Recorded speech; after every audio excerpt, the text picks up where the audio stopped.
चाहिए। अब आते हैं कि जब हम ट्रस्ट को एनालिसिस करते हैं या जब हमने इसको मेंबर में फोर्सेस निकालने के लिए देखा था, तब स्ट्रक्चर ने, देखो ये तो हमने लिख दिया कंपाउंड ट्रस्ट और ये क्या होती है वो सारा हमने देख लिया।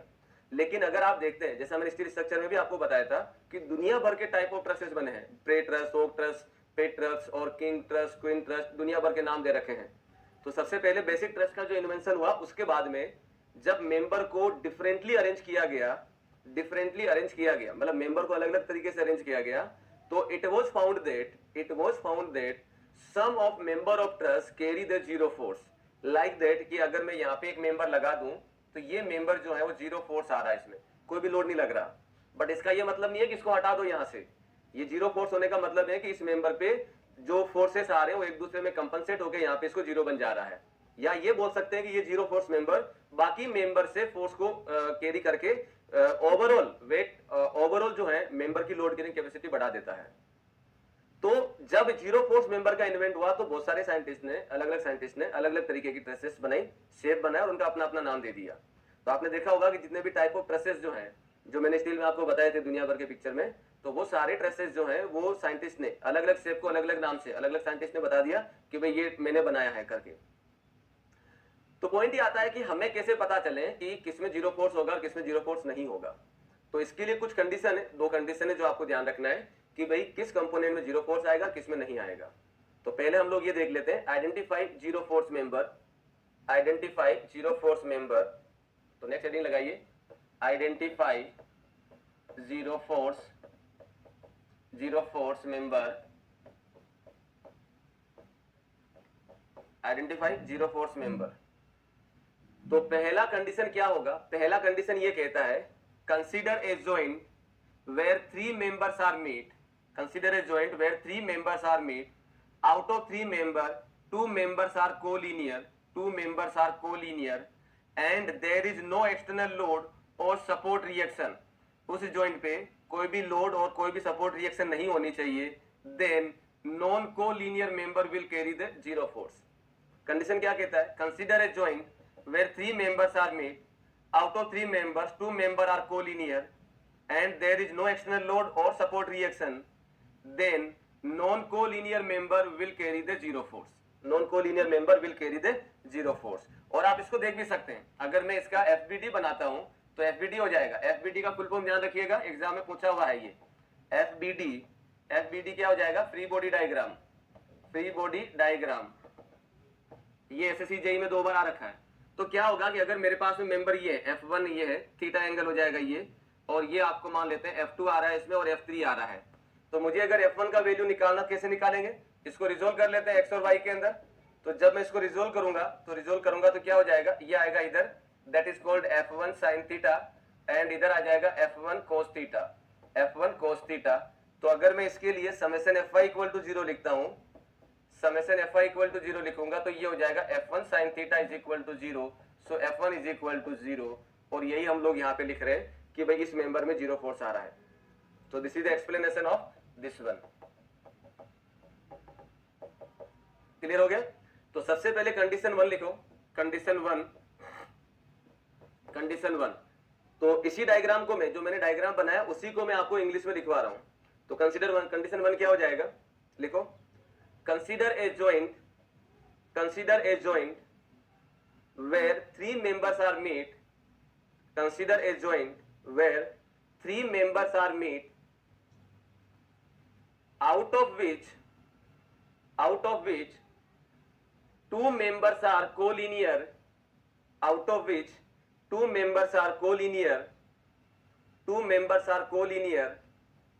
and there is no external load or support reaction,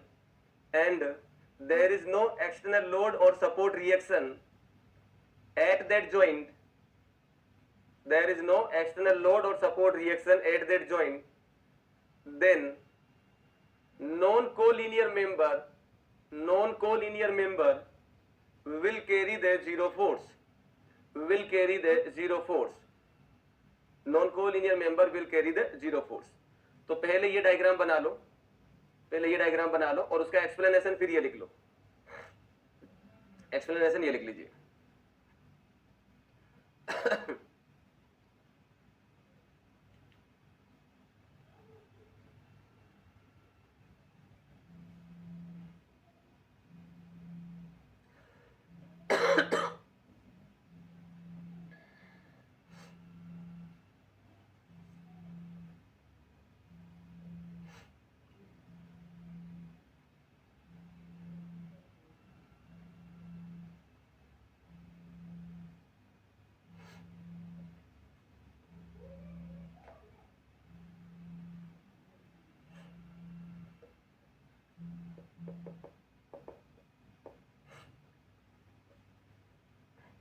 now condition 2. Now condition 2. Consider a joint where only two members meet. Consider a joint where two members meet which are non-collinear. दोनों ही non collinear है. Consider a joint where two members are meet which are non-collinear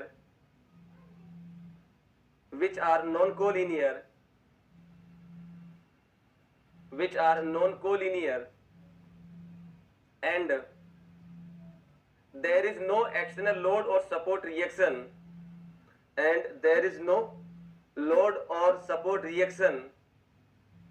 acting. There is no load or support reaction acting. Then both the member will carry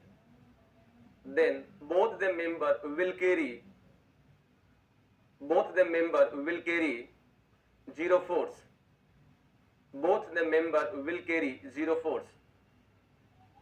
Both the member will carry zero force. माने क्या हो गया? Suppose करिए आपके पास में कोई भी एक जॉइंट है. This is the joint. इस जॉइंट पे ना तो लोड लग रहा है और ना ही रिएक्शन लग रही है. दोनों मेंबर नॉन कोलिनियर हैं. तो इन दोनों ही मेंबर में जीरो फोर्स आएगा. दोनों ही मेंबर में क्या आएगा? जीरो फोर्स आएगा. अगर इसका एक्सप्लेनेशन देखें तो एक्सप्लेनेशन क्या हो जाएगा? मेरे पास में मेंबर है, this is the F1 member and ये हो जाएगा F2 मेंबर. तो मुझे अगर इनका फोर्सेस निकालना तो कैसे निकाला जाएगा? अगर फोर्सेस निकालना है तो मैं क्या कर लेता हूं, इनको x और y में रिजोल्व कर लेते हैं. तो x और y में रिजोल्व करेंगे तो सबसे पहले मैं इसको लिख देता हूं F2 को. F2 हो जाएगा इधर F2 sin थीटा और इधर लिखता हूं तो F2 this is the theta. तो ये हो जाएगा F2 cos थीटा.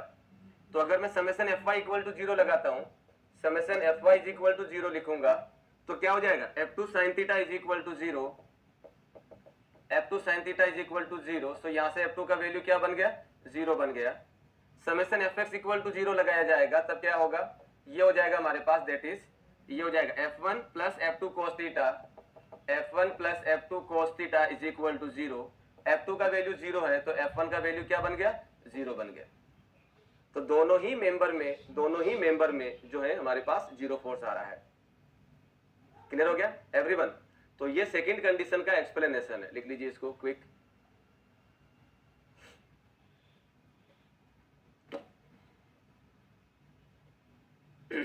पूनम बेटा हमने जो अभी लिखवाया है उसको जरा रिकॉल करा देंगे. अभी आप इसको कॉपी करो.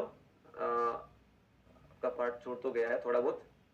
ट्रस का बेसिक पार्ट हमने एक्सप्लेनेशन किया है और उसके बाद में जीरो फोर्स मेंबर की दूसरी कंडीशन ये है.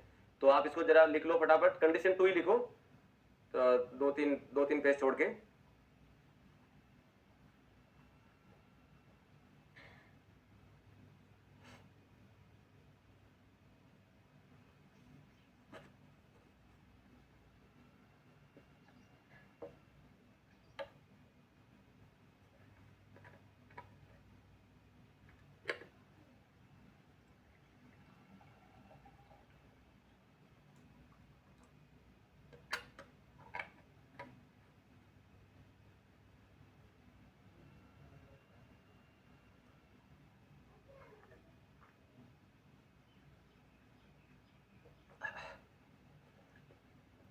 चलिए अब हम क्या कर लेते हैं, प्रैक्टिस कर लेते हैं कि भी क्या क्या और कैसे होगा. सपोज करिए आपको मैंने एक पिक्चर दे रखा है, हियर इट इज, और मैंने आपको कुछ इस तरीके से इसमें शो कर रखा है. यहाँ पे हो जाएगा दिस वन, ये हो जाएगा कुछ ऐसे. और मैंने आपसे पूछा कि भाई this is A B C D और ई, ए बी सी डी और ई. और मैंने आपसे पूछा कि भाई जो है BC में और BD में कोई क्या फोर्स कौन सा आएगा. तो ऑब्जेक्टिव है ये. Condition 2 repeat please. कंडीशन 2 में हमने क्या बोले हैं? Consider a joint where two members are meet and which are non collinear. There is no external load और no support reaction. Then both the member will carry the zero force. Anuj चलो. So this example का answer बताइए.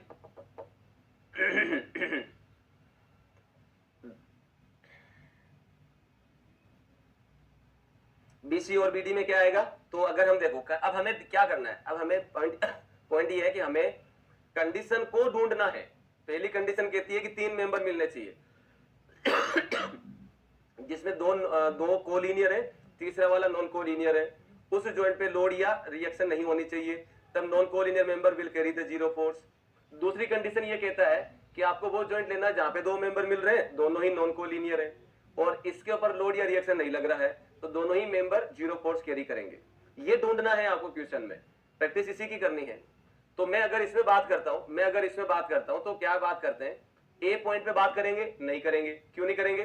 क्योंकि यहाँ पे load लग रहा है, हटाओ उसको। डी पे बात करेंगे, नहीं करेंगे, सपोर्ट रिएक्शन आ रही है। ई पे बात करेंगे, नहीं करेंगे। क्यों नहीं करेंगे? सपोर्ट रिएक्शन आ रही है। तो बच्चे कौन से ज्वाइंट? ये हो जाएगा सी और बी। क्या अभी फिलहाल मैं बी पे बात कर सकता हूं? नहीं कर सकता हूं। क्यों नहीं कर सकता हूं? 1 2 3 4 मेंबर आ रहे हैं, तो 4 के लिए कोई कंडीशन नहीं है हमारे पास। तो पहले हम सोचते हैं सी के बारे में।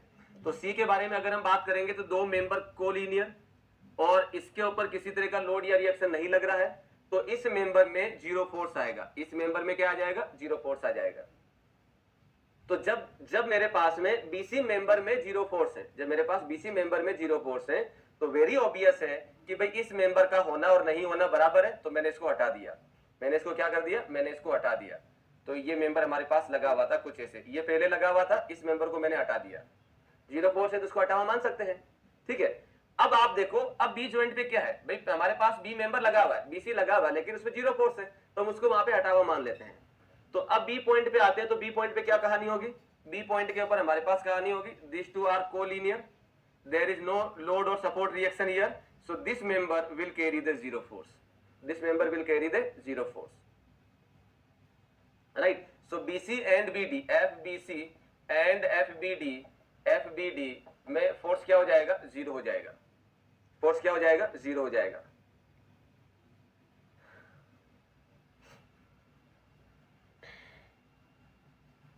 चलो, क्लियर हो गया सबको? अब एक काम करो, मैं यहाँ पे एक डायग्राम बना देता हूं और मैं चाहता हूं सब लोग उसको जो है वो क्या बोलते हैं, सोल्व करेंगे। दिस इज द, जूम नहीं हुआ, इसको जूम कर देते हैं अभी।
चलिए, तो काउंट करके बताइए जीरो फोर्स मेंबर। इसमें आपको बताना है zero force member, number of zero force member. Count करके बताइए एवरीवन, क्विक।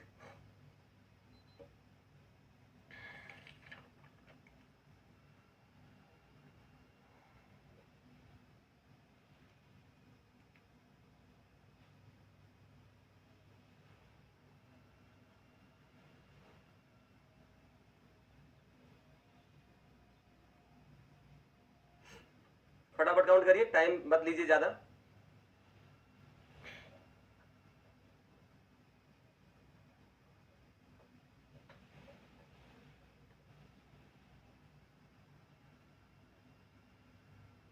आपको ओनली नंबर लिखना है, 1 2 3 4 5 जो भी रहता है।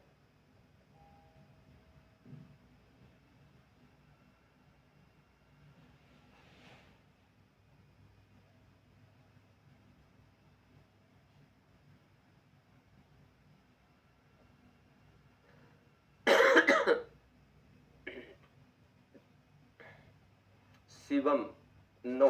चलो, एक आंसर तो आया, बाकी और कोई?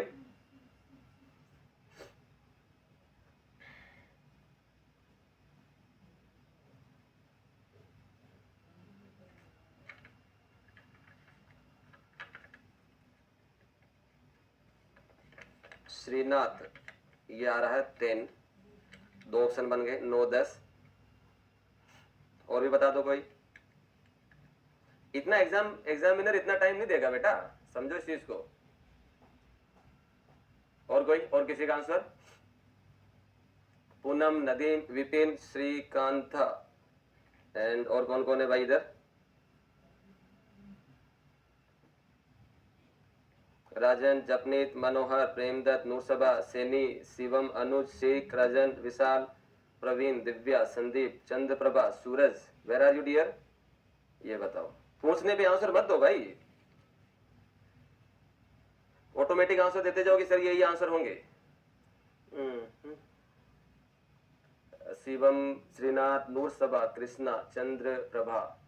क्या बात है, डायग्राम मैंने गलत बनाया है या आप जैसे जपने किसी का सही नहीं आ रहा। आओ शिवम, शिवम 2 बार आंसर दे रहा है, एक आंसर एक्सेप्ट किया जाएगा बेटा जी। नहीं, शिवम ने एक ही बार दिया है, एक ही बार दिया है। चलो सोल्व करते हैं। अनुज, रवि, श्रीकांता। देखो बेटा एक चीज बता दूं मैं तुम्हें, है ना, आप लोग है ना कोई पार्टी में या इनविटेशन पे नहीं आए हो, क्लास में हो, तो मैं बोलूं तभी आंसर देना, ऐसा नहीं है। क्वेश्चन लिख दिया तो फटाफट आंसर दो अपना अपना। नाम बोल रहा हूं तब जाके सब लोग आंसर दे रहे हैं, प्लीज थोड़ा ध्यान दो। तो क्या करें क्या करें इसमें, सॉल्यूशन करें। तो सॉल्यूशन करते हैं तो पहले ए से स्टार्ट कर लेते हैं। ए पे कहां नहीं लगेगी? नहीं लगेगी, क्योंकि सपोर्ट रिएक्शन आ रही। बी पे लगेगी, बिल्कुल लगेगी, 2 मेंबर कोलिनियर, तीसरा वाला नॉन कोलिनियर, तो 0 फोर्स होगा इसमें। क्या सी पे लगेगा? नहीं लगेगा। डी पे लगेगा? बिल्कुल लगेगा, 2 मेंबर कोलिनियर, तीसरा वाला नॉन कोलिनियर। एन पे क्या होगा? जब इसमें 0 फोर्स आ गया तो क्या करें, इसको हटा देते हैं, तो दिस टू आर कोलिनियर, तीसरा वाला नॉन कोलिनियर। क्या अभी इस पे लगा सकता हूं? नहीं लगा सकता, 2 मेंबर बच रहे हैं। क्या यहाँ पे लगा सकते हैं? नहीं लगा सकते, क्योंकि लोड लग रहा है। आर पे लगा सकते हैं? बिल्कुल लगा सकते हैं, this two are collinear, this is non collinear. वापस सी पे आ जाते हैं। 5 मेंबर जुड़े हुए थे, 1 2 3 4 5, 5 में से 2 कोलिनियर है और 2 में 0 है, तो इनको हटा हुआ मान लेते हैं, तो this one is the non collinear, तो this will carry the 0 force. इस पे बात नहीं होगी क्योंकि लोड लग रहा है, यह वाला काउंट कर लिया, उस पे बात होगी नहीं। एम पे आते हैं तो 2 कोलिनियर, तीसरे वाला नॉन कोलिनियर, 0 फोर्स। एफ पे बात नहीं होगी क्योंकि लोड लग रहा है। जी पे भी बात करेंगे नहीं। एच पे आ जाते हैं, एच पे बात करेंगे तो दिस टू आर कोलिनियर, तो this will carry the 0 force. J पे आते हैं तो दिस टू आर कोलिनियर, तो this will carry the 0 force. K पे बात कर नहीं सकते क्योंकि ये तो 2 कोलिनियर है, लेकिन 2 मेंबर नॉन कोलिनियर है, तो ये काउंट नहीं होगा। एल पे भी सेम कहानी है, काउंट नहीं होगी। जी पे भी काउंट नहीं होगी क्योंकि 3 मेंबर नॉन कोलिनियर है, जिसमें एक में 0 है बट 2 तो बचे हुए हैं, तो इस पे भी नहीं लगेगा। एफ पे लग नहीं सकता क्योंकि लोड लग रहा है, और यहाँ पे होगा नहीं। तो कितने मेंबर कहोगे 0 वाले? 1 2 3 4 5 6 7 8, तो 8 member will carry the 0 force. तो जिसका 8 था वो सही है। संदीप, प्रवीण, प्रेमदत्त, इनका ठीक है। और एक और ऊपर दिया था किसी ने आंसर, शिवम ने शायद, हाँ शिवम ने।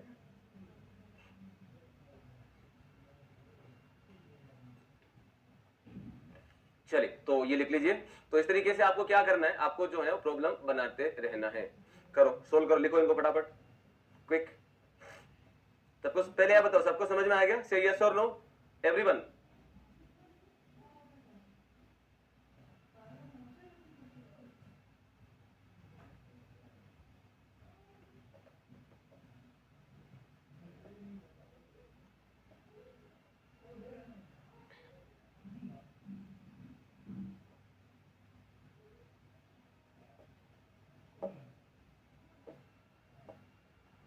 लिखिए। चलिए, so this is example 1 and this is example 2। Sir मेरा काउंटिंग ही मिस्टेक सर। हाँ बेटा श्रीकांत, इसीलिए तो मैं आपसे बार बार पूछता रहता हूँ कि बोलो, जो गलती करनी है क्लास में करो, एग्जाम में नहीं करना है।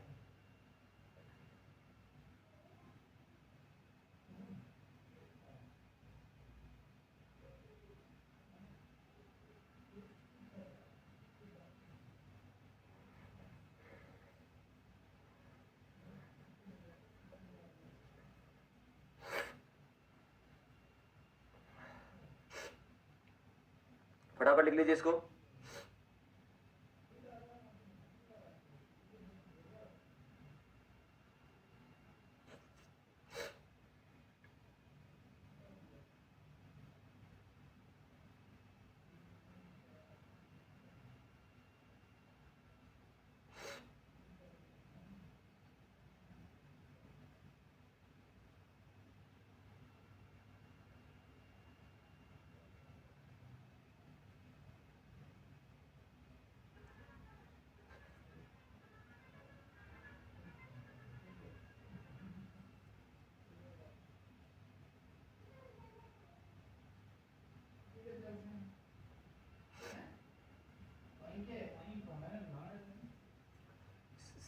एक बार सी पॉइंट को बता दो। एंड सर सेकंड एग्जांपल में सेकंड कंडीशन कहाँ कहाँ लगी है बताइए। सेकंड कंडीशन कहीं नहीं लगी है विशाल, सेकंड कंडीशन कहीं नहीं लगी, पूरे के अंदर पहली कंडीशन लगी है। सबसे पहली बात तो ये। सी पॉइंट दोबारा बता दो। सी पॉइंट को लेके अगर मैं बात करता हूं तो ये देखो ऐसे सी पॉइंट पे एक तो ये लग रहा है, एक ये लग रहा है, एक ये लग रहा है, एक ये लग रहा है, ऐसा कुछ है ये, है ना। तो मैं सबसे पहले इस मेंबर को लेके आ जाता हूं, तो भाई ये ऐसा कुछ है, तो इसमें जीरो फोर्स आ गया, इसमें जीरो फोर्स आ गया, तो इस जॉइंट के ऊपर ये दो कोलिनियर हो गए, ये दो कोलिनियर हो गए, तो इसमें भी जीरो फोर्स आ गया, इसमें भी जीरो फोर्स आ गया, ठीक है। अब यहाँ पे दो मेंबर है, इसमें से अगर किसी एक में जीरो आ जाए तो ये जीरो बन सकता है। तो ये वाले मेंबर पे आर लगा हुआ है, ऐसा करके ये आर वाला है, तो इसमें पहले से जीरो फोर्स था इसे। तो जब ये दो कोलिनियर बन गए, तीसरा वाला नॉन कोलिनियर हो गया, तो इसमें जीरो फोर्स हो गया। तो इसके ऊपर इसमें जीरो, इसमें जीरो, इसमें जीरो, इसमें जीरो, तो यहाँ पे अगर सी जो पॉइंट पे देखें तो भाई एक दो तीन मेंबर नॉन कोलिनियर है, जिसमें ये वाला और ये वाले में जीरो फोर्स आ रहा है, तो ऑटोमेटिकली इसमें क्या हो जाएगा, जीरो फोर्स हो जाएगा। What about LG? LG is, अरे बेटा LG को लेके मैं इसलिए नहीं बोल पा रहा हूं ना, देख भाई ये दो मेंबर ऐसे जो नॉन कोलिनियर है, अगर मैं L के ऊपर खड़ा होता हूं तो दो मेंबर नॉन कोलिनियर है, उसके लिए कोई कंडीशन नहीं है। अगर मैं GL को लेके भी बात करूं तो ये दो मेंबर नॉन कोलिनियर है, दो के लिए हमारे पास में कोई बात नहीं है। अवनीत, ठीक है बेटा, प्रवीण, विशाल एंड अवनीत, क्लियर हो गया आप सबका डाउट।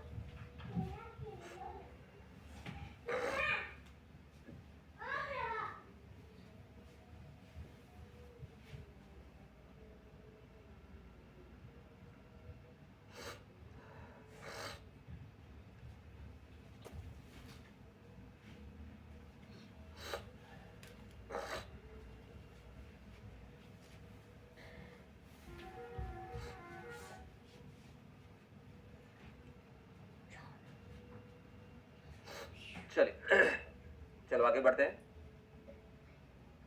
नेक्स्ट हो जाएगा method for analysis. Method for analysis of trust. Trust को एनालिसिस करने के लिए कौन कौन से मेथड होते हैं, तो पहला मेथड हो जाएगा that is called method of joint, method of joint. दूसरा हो जाएगा method of section, method of section. तीसरा हो जाएगा ग्राफिकल मेथड, तीसरा हो जाएगा ग्राफिकल मेथड, और इसको मैक्सवेल डायग्राम मेथड भी बोलते हैं, और मैक्सवेल डायग्राम मेथड। इनका यूज क्या क्या है, इसका यूज होता है when forces required, forces required in all member, required in all member, all member, सारे मेंबर में अगर आपको फोर्सेस निकालना है तब आप मेथड ऑफ जॉइंट का यूज करेंगे। मेथड ऑफ सेक्शन का यूज होता है जब when forces are required in very few member, when forces are required, forces required in very few member, very few member, जब बहुत कम मेंबर में फोर्सेस की जरूरत पड़ती है तब आप लोग जो है वो सेक्शन मेथड का यूज करते हैं। ग्राफिकल मेथड यानी कि मैक्सवेल डायग्राम मेथड यूज होता है use for analysis of polygon trust, analysis of polygon,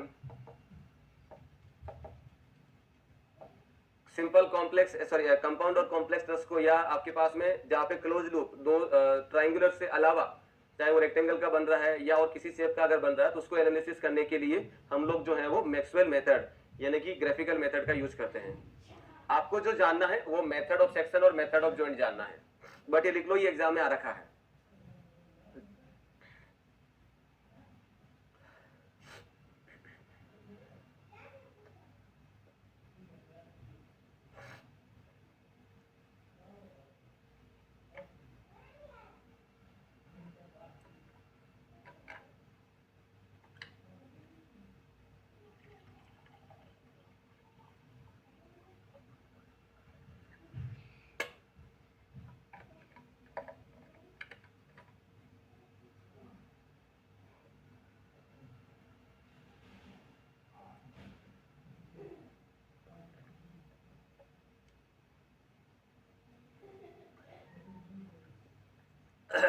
चलिए तो पहला हो जाएगा हमारे पास में दैट इज कॉल्ड, फर्स्ट हो जाएगा method of joint, method of joint, इसको लेके हम लोग बात कर लेते हैं क्या होगा और किस तरीके से रहता है।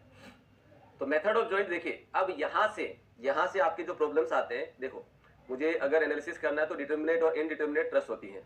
जब आपका मेंस का पेपर होता था तब उसमें इनडिटर्मिनेट ट्रस्ट को एनालिसिस करना पूछा जाता था, अक्सर वही क्वेश्चन आते थे और वो बहुत लेंदी होता था, मतलब वो ऑब्जेक्टिव में ना तो गेट में आता है ना ईएसी में आता है, क्योंकि वो सब्जेक्टिव प्रॉब्लम ही है। तो चूंकि आप लोगों का सब्जेक्टिव हटा दिया गया, ऑब्जेक्टिव ओरिएंटेड है, तो इनडिटर्मिनेट ट्रस्ट को एनालिसिस करने की आपको कतई जरूरत नहीं है, कभी नहीं आएगा, क्योंकि वो ऑब्जेक्टिव ओरिएंटेड प्रॉब्लम ही नहीं है, तो उसको करना ही नहीं है। आपको करना किसको है, डिटर्मिनेट ट्रस्ट को एनालिसिस करना है, और जो अदर पैरामीटर है जैसे डिफ्लेक्शन ऑफ ट्रस्ट निकालना वो कर लीजिए, दैट्स एनफ। ठीक है राइट सर, ज्वाइंट मेथड के क्वेश्चन तो सब्जेक्टिव में आते हैं पर अब तो ऑब्जेक्टिव हो गया। संदीप बेटा ये सुन तो लो, क्यों बता रहा हूं मैं, है ना। तो अब आते हैं दूसरा, ये तो आ गया सब्जेक्टिव प्रॉब्लम का, हो गया इनडिटर्मिनेट ट्रस्ट को लेके। मेथड ऑफ ज्वाइंट का इसलिए मैं आपको बता रहा हूं क्योंकि यहाँ पे आपको जब आप मेथड ऑफ सेक्शन यूज करते हैं तो कहीं ना कहीं आपके पास में ऐसा ज्वाइंट बन जाता है जिसको आपको एनालिसिस करना आना चाहिए। तो मैं सबसे सिंपल जो ट्रस्ट है, बेसिक ट्रस्ट है, उसको एनालिसिस करके बता देता हूं मेथड ऑफ ज्वाइंट से, देन हम लोग डायरेक्टली मूव कर जाएंगे मेथड ऑफ सेक्शन पे, ताकि हमें मान लो क्वेश्चन कुछ ऐसा दे दे जो आपको सोल्व करने के लिए दिया जाए तो आप उसको कर सकते हैं। ठीक है, तो इसमें हम लोग जरा देख लेते हैं। तो मेथड ऑफ ज्वाइंट की अगर मैं बात करता हूं तो मेथड ऑफ ज्वाइंट के अंदर सबसे पहले हम लोग ले लेते हैं सिंपल ट्रस्ट, और इस सिंपल ट्रस्ट के अंदर हमारे पास में ऐसा कुछ है, ये हमने बोल दिया कि यहाँ पे लोड लग रहा है, दिस इज द पी, और ये हो जाएगा this is the length L, this is the length L, और हाइट हो जाएगा this is the L, height हो जाएगा दिस इज द एल। ठीक है, तो जब सेंटर पे लोड लग रहा है तो मैं रिएक्शन सीधा सीधा लिख देता हूं, ये हो जाएगा A, this is the B, this is the C, और दिस इज द डी। तो रिएक्शन हो जाएगा R A is equal to P by two and R B is equal to P by two, R B is equal to P by two. Symmetricity की वजह से सीधा reaction हमारे पास में आ जाता है। उसके बाद में आपको क्या करना है, उसके बाद में आपको सारे मेंबर में, अब स्टेप नंबर वन में क्या करना है, consider tensile force in all member. आपको क्या करना है, सारे मेंबर में टेंसाइल फोर्स कंसीडर करना है। यहां पे हो सकता है मैकेनिक्स में आपको ये बोले कि आप इसमें कंप्रेशन मान लो, इसमें टेंशन इसमें कंप्रेशन मान लो, इसमें जीरो मान लो, इसमें टेंशन मान लो, पॉसिबल है, बताया जा सकता है और सही भी है, लेकिन मेरे हिसाब से वो कॉम्प्लिकेशन बढ़ाता है। मतलब किसमें टेंशन मानो, किसमें कंप्रेशन मानो, बजाय इसके कि हम क्या करते हैं सब में टेंशन मान लेते हैं, सोल्व करते हैं। अगर रिजल्ट पॉजिटिव आ जाता है तो हमने जो माना है वो सही है, अगर नेगेटिव आ जाता है तो टेंशन ना होके कंप्रेशन आ जाएगा, कहानी खत्म। इसीलिए मैं यहाँ पे सारे मेंबर में क्या मान लेता हूँ, टेंसाइल फोर्स मान लेता हूँ।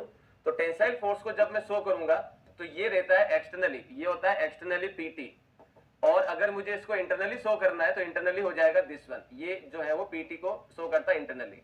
This is for tension, this is for tension. तो मैं सारे मेंबर में क्या मान लेता हूँ, सारे मेंबर में टेंसाइल फोर्स मान लेता हूँ। तो इसमें भी टेंसाइल, इसमें भी टेंसाइल, इसमें भी टेंसाइल, इसमें भी टेंसाइल, इसमें भी टेंसाइल, सब में मैंने टेंसाइल फोर्स मान लिया, सब में मैंने टेंसाइल फोर्स मान लिया। ठीक है, दूसरा स्टेप क्या होगा, दूसरा स्टेप हो जाएगा S2 स्टेप क्या हो जाएगा, आपको वो ज्वाइंट लेना है, आपको उस ज्वाइंट से स्टार्ट करना है जहां पे मैक्सिमम दो अननोन रह सके। मेंबर 4 5 6 10 कितने भी रह सकते हैं, लेकिन अननोन वहां पे दो से ज्यादा नहीं होने चाहिए। तो कंसीडर ए ज्वाइंट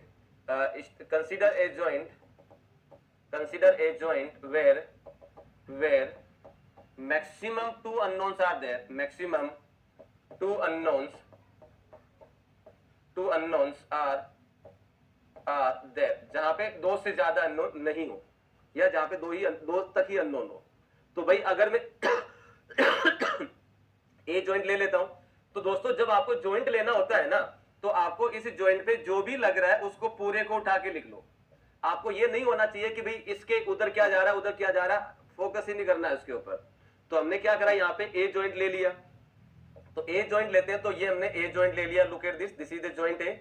इस ज्वाइंट के ऊपर एक मेंबर इधर, एक मेंबर इधर, और यहाँ पे जो लग रहा है वो रिएक्शन हो जाएगा this is the p/2, this is the p/2।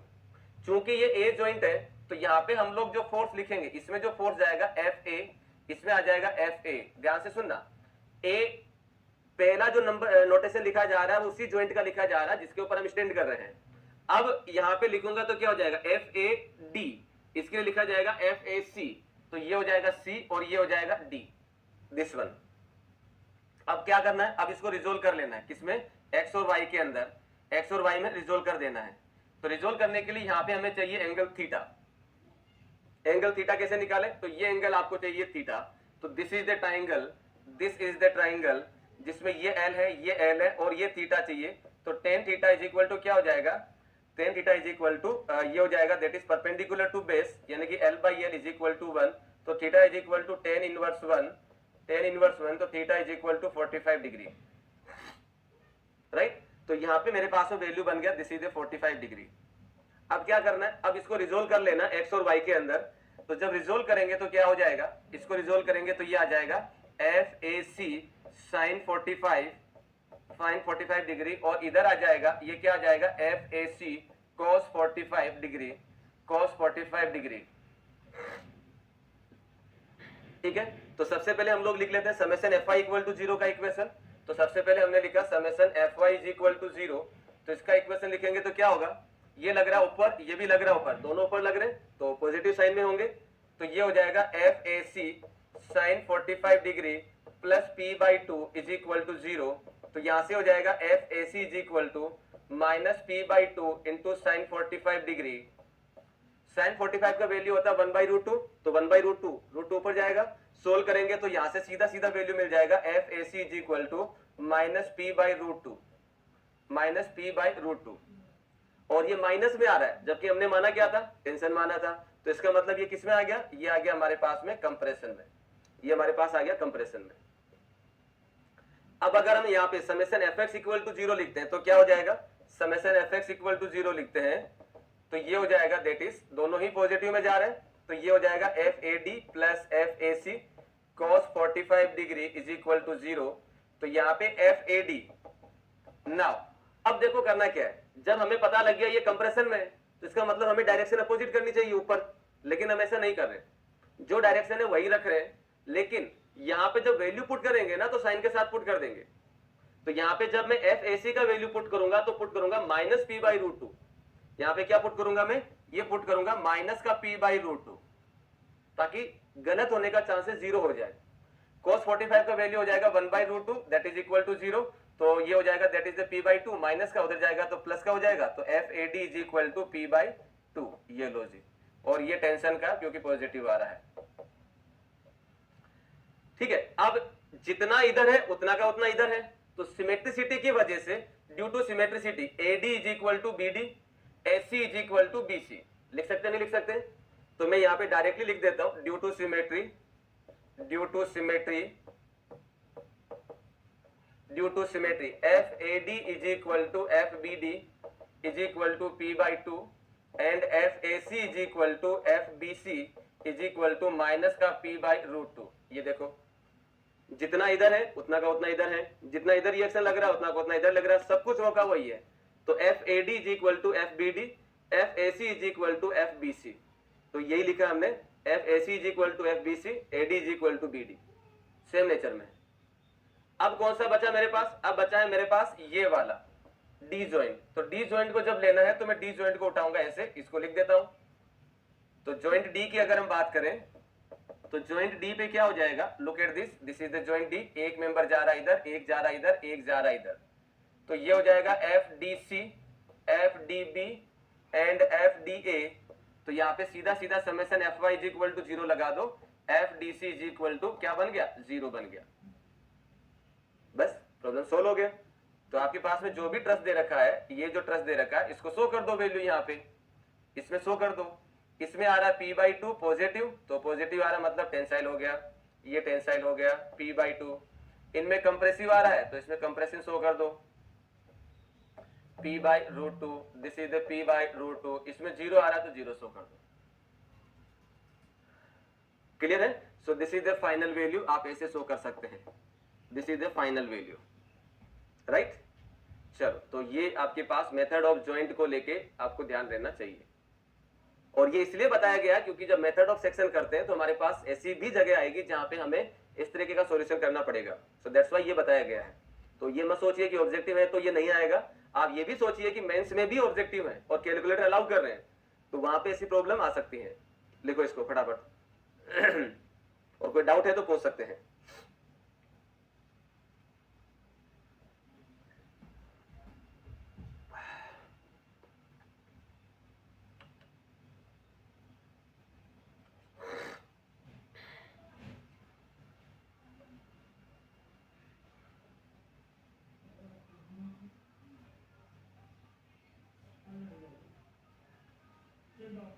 ये सब में भी एफबीडी बना सकते हैं सर, बिल्कुल सब में बनाया जा सकता है।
प्रवीण सर, स्टेप 1 में जो टेंशन का सेकंड वाला साइन है उसको समझने में प्रॉब्लम हो रही है। प्रवीण, यहाँ पे जो लिखा गया है ये हम लोग देखो, अगर मैं किसी भी मेंबर पे ये कोई एक मेंबर है, इस पे अगर मैं एक्सटर्नली शो करूंगा तो एक्सटर्नली शो किया जाता है ऐसे। ये हम लोग एक्सटर्नली शो कर रहे हैं, बाद से जब लगा रहे हैं। अब ये मेंबर अंदर से कैसे रजिस्टर करेगा, तो ये मेंबर अंदर से कैसे रजिस्टर करेगा, तो रेजिस्टेंस जो होता है वो क्या होता है, एक्शन के अपोजिट होगा। तो अगर मैं इधर की साइड ऐसे लग रहा है तो अंदर क्या करेगा, यहाँ पे इस तरीके से रजिस्टर करेगा। अंदर जो करेगा वो क्या करेगा, ऐसे रजिस्टर करेगा टेंशन को। ये वाला इधर लग रहा है तो ये ऐसे रजिस्टर करेगा। तो अंदर जो मैं लिखूंगा पीटी वो इस तरीके से लिखा जाता है। ये इंटरनली है, ये एक्सटर्नली है, दिस इज एक्सटर्नली और ये इंटरनली है। ठीक है प्रवीण,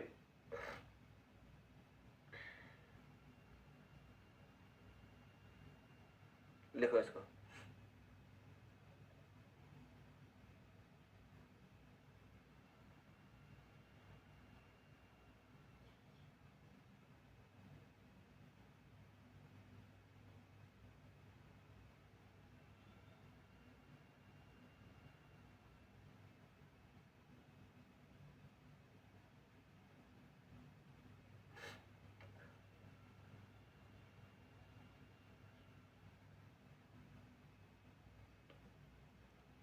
लिखिए।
So this is all about the method of joint.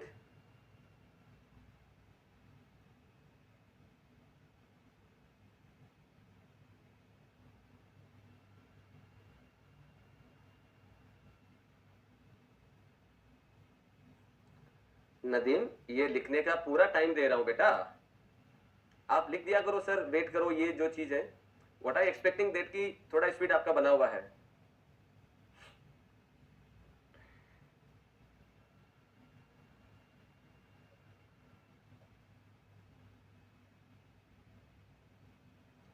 चलिए,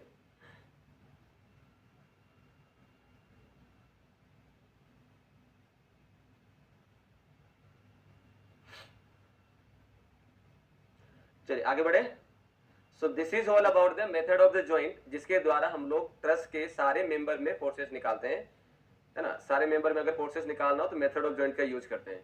लेकिन अगर आपको बोला जाए कि भाई आप जो है पूरे मेंबर में फोर्स मत निकालिए, किसी एक या दो मेंबर में फोर्सेस निकालिए, तब हम जो यूज करते हैं मेथड ऑफ सेक्शन का यूज करते हैं, ठीक है। सो नेक्स्ट हो जाएगा हमारे पास, that is method of section. Next हो जाएगा मेथड ऑफ सेक्शन।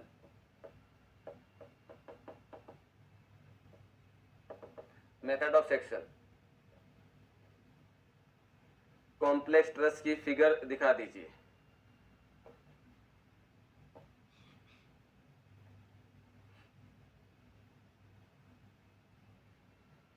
ये लो,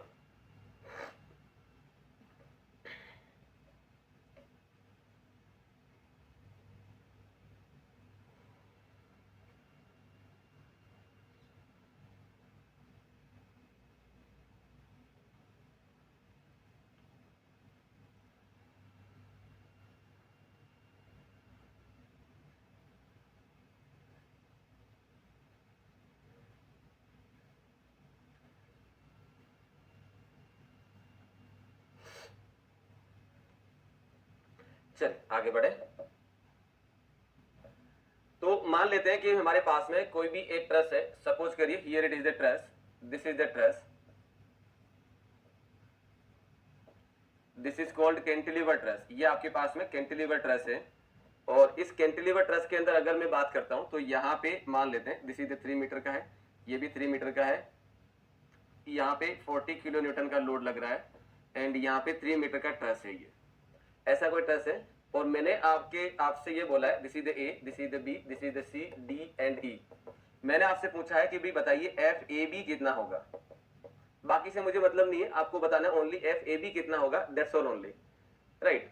तो माय डियर फ्रेंड्स, जब हमें ए बी के बारे में पता करना है तब हम क्या करेंगे, मैं यहाँ पे जैसे मान लो कुछ और लिख देता हूँ। एक तो मैंने लिख दिया एफ ए बी, और एक मैंने लिख दिया फॉर एग्जाम्पल कोई सा भी ले लेते हैं, तो मैं यहाँ पे ले लेता हूँ F B D, F B D ले लेता हूँ। एक और ले लेते हैं, कौन सा, एक ले लेते हैं F E D, F E D. 3 member को लेके मैं बात कर लेता हूँ 3 मेंबर को लेके बात कर लेता हूँ।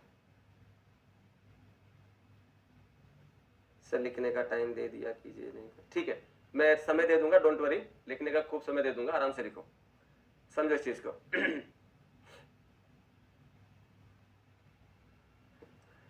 तो माय डियर फ्रेंड्स, पॉइंट ये है कि अगर हमें किसी एक मेंबर में फोर्स निकालना, से ए बी हो गया या बी डी हो गया या फिर ई डी हो गया, इन 3 में निकालना, बाकी में हमें मतलब नहीं है, तो आपको करना क्या है, तब आपको जो है इस ट्रस को इमेजिनरी तौर पे, काल्पनिक तौर पे कट करना है।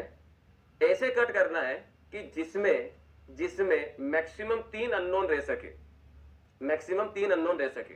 मैक्सिमम 3 इसलिए क्योंकि हमारे पास सोल्व करने के लिए इस मेथड में 3 इक्विलिब्रियम इक्वेशन यूज की जा सकती हैं, summation F X, F Y और एम जेड, जबकि ज्वाइंट मेथड में ओनली 2 ही इक्विलिब्रियम इक्वेशन यूज होती हैं। तो यहाँ पे अगर हम थोड़ा सा मेंशन करें तो भी क्या होगा, इसमें अगर मैं लिखूं, इसमें अगर मैं बात करूं तो इसमें हम लोग ओनली 2 इक्विलिब्रियम इक्वेशन यूज करते हैं। 2 इक्विलिब्रियम इक्वेशन जो है वो यूज होती हैं, और इसमें कितनी हो जाएगी, इसमें 3 इक्विलिब्रियम इक्वेशन यूज होती हैं। 2 कौन कौन सी होगी, summation F X and summation F Y, ये 2 इक्वेशन यूज होती है, इसमें तीनों की तीनों यूज होती है मेथड ऑफ जॉइंट में। आप ये इसको मेंशन कर लो बेटा, मेथड ऑफ जॉइंट में ओनली 2 ही इक्विलिब्रियम इक्वेशन यूज होती है, समेशन एफ एक्स और summation F Y. Summation M Z equal to 0 का यूज मेथड ऑफ जॉइंट में नहीं होता है। मेथड ऑफ सेक्शन में तीनों यूज की जा सकती हैं, मेंशन कर लीजिए ये।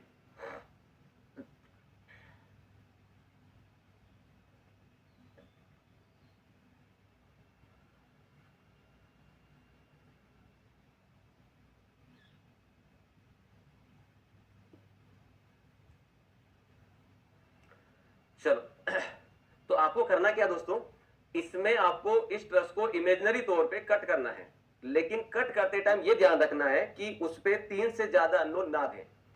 अगर मान लेते हैं 3 से ज्यादा अननोन आ रहे हैं, तब ये पॉसिबल होना चाहिए कि जितने भी अननोन आ रहे हैं उनमें से मैक्सिमम अननोन उस पॉइंट पे जाके जीरो बन जाए, मतलब मोमेंट करेंगे तो जीरो बन जाए। कैसे, अभी डायग्राम में बताता हूं।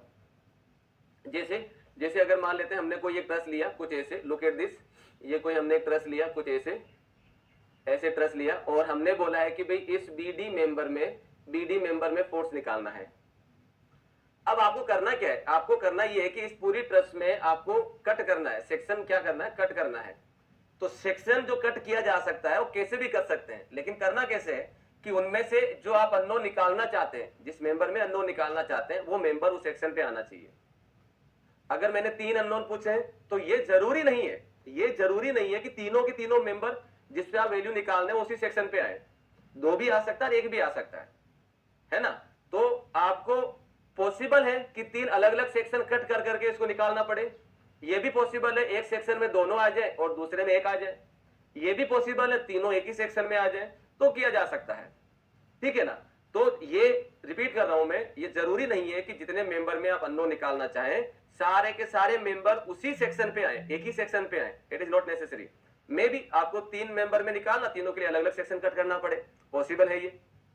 2 में निकालना है तो हो सकता है दोनों एक ही सेक्शन पे आ जाए, तो दैट इज पॉसिबल। नाउ अब अगर हम बात करें दोस्तों, तो सेक्शन जो है आपके पास, जैसे मान लो मुझे ए बी में निकालना है, तो सेक्शन ऐसे भी कट किया जा सकता है, सेक्शन ऐसे भी कट कर सकते हैं, सेक्शन ऐसे भी कट कर सकते हैं, सेक्शन ऐसे भी कट कर सकते हैं। जैसा आपको मर्जी लगे वैसा कट करो, जैसा मर्जी लगे आप ऐसे भी कट कर सकते हैं, जैसा आपको मर्जी लगे वैसा कट करो। लेकिन ऐसा कट नहीं करना है कि भाई हमने सेक्शन कट कर लिया ऐसे, ये लो, ये गलत है, या फिर इतना ही कट करके छोड़ दिया, ये भी गलत है। आपको कट करना है तो या तो पूरा कट करो। क्लियर हो गया। तो सेक्शन जो इमेजिनरी सेक्शन आप कट करेंगे वो सेक्शन किसी भी शेप का हो सकता है, किसी भी शेप माने जिगजैग हो सकता है, स्ट्रेट हो सकता है, horizontal, vertical, inclined, curved shape, कुछ भी कैसा भी शेप में रह सकता है, राइट। और सेक्शन ऐसे कट करना है कि जो ट्रस है वो सेक्शन को 2 पार्ट में तोड़ दें, 2 पार्ट में ब्रेक कर दें, या तो लेफ्ट राइट, टॉप और बॉटम, या कुछ पार्ट निकल के आ गया, कुछ पार्ट माने ये पार्ट निकल के आ गया, बाकी पार्ट ऊपर रह गया। तो जब आप सेक्शन कट करते हैं तो सेक्शन से ट्रस 2 पार्ट में टूट जाती हैं, और दोनों ही पार्ट इंडिविजुअल तौर पे, अलग अलग तौर पे इक्विलिब्रियम इक्वेशन को सेटिस्फाई करेगी। रिपीट कर देता हूं, जैसे आप कट करते हो तो ट्रस जो है 2 पार्ट में टूट जाती है, दोनों ही पार्ट इंडिविजुअल तौर पे इक्विलिब्रियम इक्वेशन को क्या करेगी, सेटिस्फाई करती है, और उसको सोल्व करते हुए आपको सोल्व निकालना है। क्लियर है। तो यहां पे पहले तो ये पॉइंट लिखो जो मैं यहां पे बोल देता हूं, लिखिए पहला point,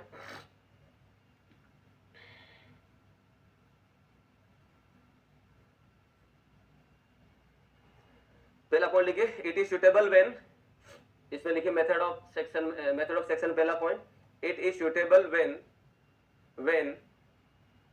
forces are required in very few members only. It is suitable when forces are required in very few members only,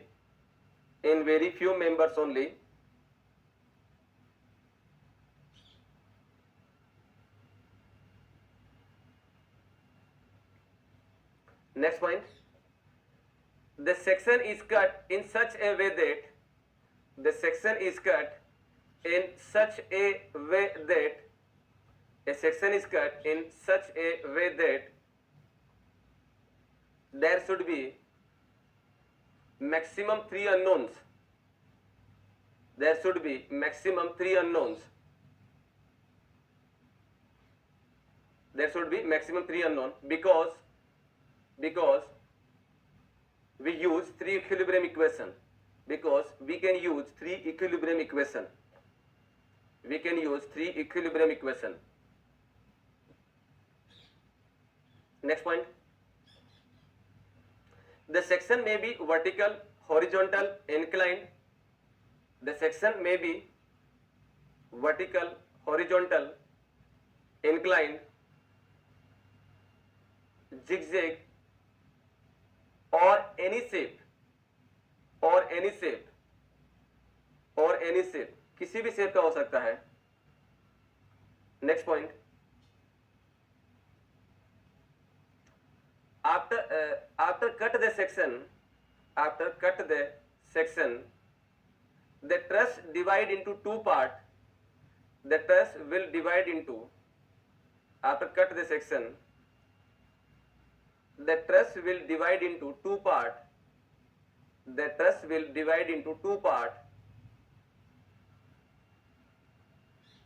comma. The individual part of truss will satisfy the equilibrium equation. Will satisfy the equilibrium equation. Will satisfy the equilibrium equation. Will satisfy the equilibrium equation.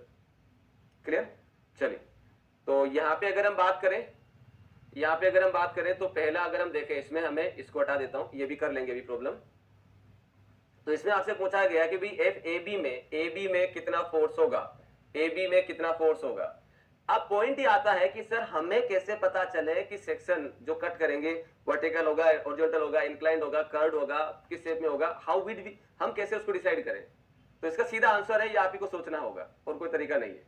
और सोचा कैसे जाएगा, problem कर करके. There is no fix rule by which you can say कि sir इसको अगर follow up करें तो हमारे पास सेक्शन मिल जाएगा. No, there is no any such a rule. You have to practise, there is no other choice. Question to question vary करता है और आपको सोचना पड़ेगा कैसे, क्या और किस तरीके से होगा. ठीक है, तो यहां पे अगर मैं कट, अच्छा सोचना कैसे, बट वही तो एक चीज आती है, सोचना कैसे है. तो भाई मुझे निकालना है किसमें, मुझे निकालना है ए बी मेंबर में फोर्स निकालना है. तरीका बता देता हूं, समझना इस चीज को. ए बी मेंबर में फोर्स निकालना है, तो भाई ए बी मेंबर में निकालना तो क्या होगा, मान लो मैं ऐसे कट करता हूं, फॉर एग्जांपल ऐसे कट कर लेता हूं, तो क्या होगा, यहाँ पे फोर्स आ गया, यहाँ पे आ गया, यहाँ पे आ गया, तीन फोर्सेस आ गए. जब तक तीनों नहीं निकलेंगे तब तक सॉल्यूशन नहीं आएगा.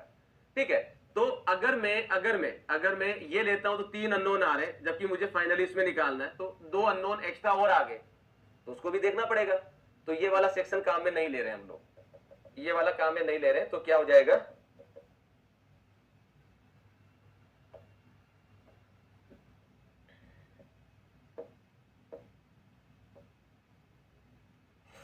क्या करना था इसमें हमें,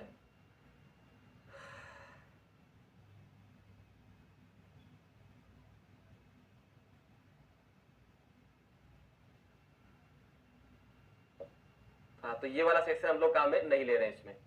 अब क्या करें, दूसरा सेक्शन देख लेते हैं. दूसरा सेक्शन मान लो ऐसे कट करें, ऐसे अगर कट करें तो क्या होगा, ऐसे कट करेंगे तो भाई मेरे पास में 1 2 3 4 अननोन आ गए. अगर इधर वाले से देखो, इधर वाले से देखता हूं तो 1 2 3 4 और 5 अननोन आ गए. तो यार ये भी बड़ी मुश्किल चीज है, इसको भी नहीं ले सकते. ये तो 5 अननोन दे रहा, ये भी पॉसिबल नहीं है. तो ये काम करो, इसको भी हम लोग जो है वो, इसको भी हम लोग जो है नहीं ले सकते. राइट, चलिए, तो ये कहानी भी नहीं लागू होगी इस पे, ये भी नहीं लगेगा, खत्म करो. अब क्या करें, तो आपको सेक्शन कैसे लेना है ये आपको डिसाइड करना है. तो डिसाइड करना, तो मान लो मैं डिसाइड करूं ऐसे कट कर लूं, ऐसे अगर कट करता हूं तो भाई ये आसान है. कैसे आसान है, एक अननोन यहाँ आ रहा है, दूसरा यहाँ आ रहा है, और मुझे निकालना इसके अंदर, तो मैं यहाँ पे रिएक्शन लिख देता हूँ HA, यहाँ पे रिएक्शन लिख देता हूँ HE, और ये हो जाएगा RE, ये हो जाएगा RE.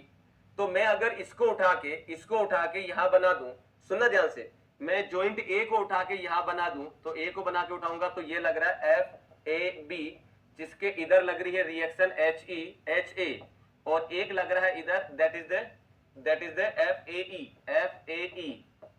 मुझे निकालना है FAB का वैल्यू. तो मैं इसके लिए मेथड ऑफ जॉइंट यूज कर सकता हूं. तो मेथड ऑफ जॉइंट ये कहता है कि समेशन Fx इक्वल टू 0, इसीलिए मेथड ऑफ जॉइंट मैंने बताया था.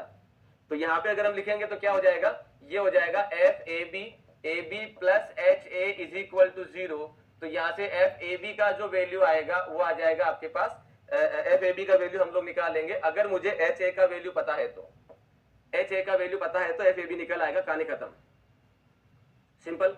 अब आता है HA, रिएक्शन तो पूरे ट्रस को लेके निकलेगी. तो भाई सीधी सी बात है, आपको रिएक्शन की वैल्यू निकालनी है, रिएक्शन की वैल्यू निकालनी है। सर आप अननोन कैसे डिसाइड कर रहे हैं? अरे भाई अननोन कैसे डिसाइड कर रहा हूं, देख यहां पे कट किया तो दो अननोन फोर्सेस आ गए, अगर मैं ऐसे कट कर लूंगा तो एक अननोन, दूसरा अननोन, तीसरा अननोन आ गया। तो उस सेक्शन के लेफ्ट और राइट में जितने भी फोर्स मेंबर कट कर रहे हैं वो मेंबर का फोर्स तो लेना ही लेना पड़ेगा, तभी तो इक्विलिब्रियम सेटिस्फाई करेगा। ठीक है, चलो तो ये हो गया। अब मुझे निकालना एच ए का वैल्यू, एच ए का वैल्यू निकालना है तो क्या करूं, ओनली एच ए का वैल्यू चाहिए ना, तो एक काम करो मैं क्या कर लेता हूं, एच ए के वैल्यू के लिए डायरेक्ट तीसरी इक्वेशन यूज कर लेता हूं, summation M E is equal to 0, कहानी खत्म, सीधा सीधा एच ए का वैल्यू दे देगा। तो क्या करेगा, एच ए इस पॉइंट के रेस्पेक्ट में मोमेंट करेगा एंटी क्लॉकवाइज, तो माइनस एच ए इंटू 3, ये करेगा clockwise plus 40 into 6 is equal to 0। तो यहां से एच ए का वैल्यू आ जाएगा 80 किलो न्यूटन, 80 किलो न्यूटन। इसको उठा के यहां पुट कर देते हैं, इसको उठा के यहां पुट कर देते हैं, तो ये आ जाएगा भाई मेरे पास, that is F A B plus 80 is equal to 0। तो F A B is equal to minus का 80 किलो न्यूटन। ये लो जी, 1 मिनट में problem solve. F A B, Suraj गलत हो गया बेटा,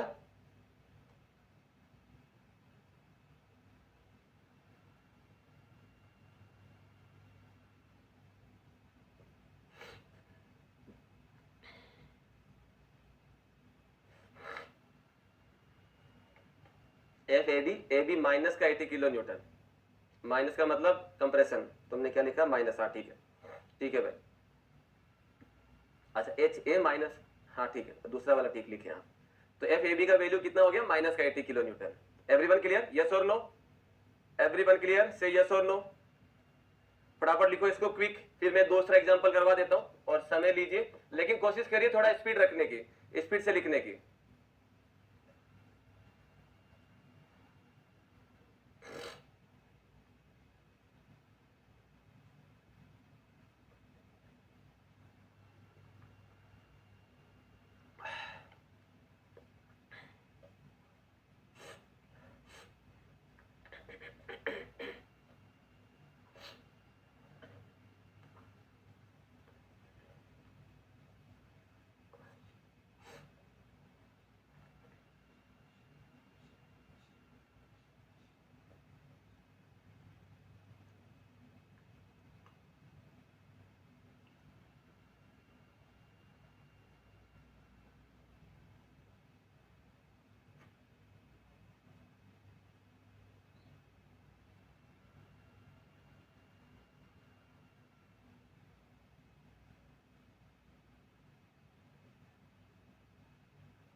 सी पॉइंट से डिस्टेंस क्यों लिए हैं, मोमेंट सर मोमेंट कैसे लिए बताना। बेटा देखो हमें करना क्या है, हमें एच ए का वैल्यू निकालना है, एच ए का वैल्यू निकालना, तो सीधा सीधा मैं इसके पॉइंट के रिस्पेक्ट मोमेंट करवा दूं, तो मोमेंट करूंगा तो ये एच ए मोमेंट करेगा ऐसे, और ये वाला मोमेंट करेगा ऐसे, तो वो हमने लिख दिया इधर की साइड में, ठीक है। चलिए तो this is example 1। Now example 2, example 2 में क्या हो जाएगा, look at this, this is the example, और आपको करना क्या है, here it is, this is the one, and यहाँ पे हो रखा है कुछ ऐसे, एंड देन लाइक दिस, यहाँ पे लग रहा है दिस इज द 2p, यहाँ पे लग रहा है दिस इज द p, और this is the a b c d e and f, this is the question हो जाएगा, और आपको निकालना है एफ सी डी, फटाफट करिए, फटाफट करिए। Vipin Shri Baahubali launching on move, हाँ अच्छी बात है।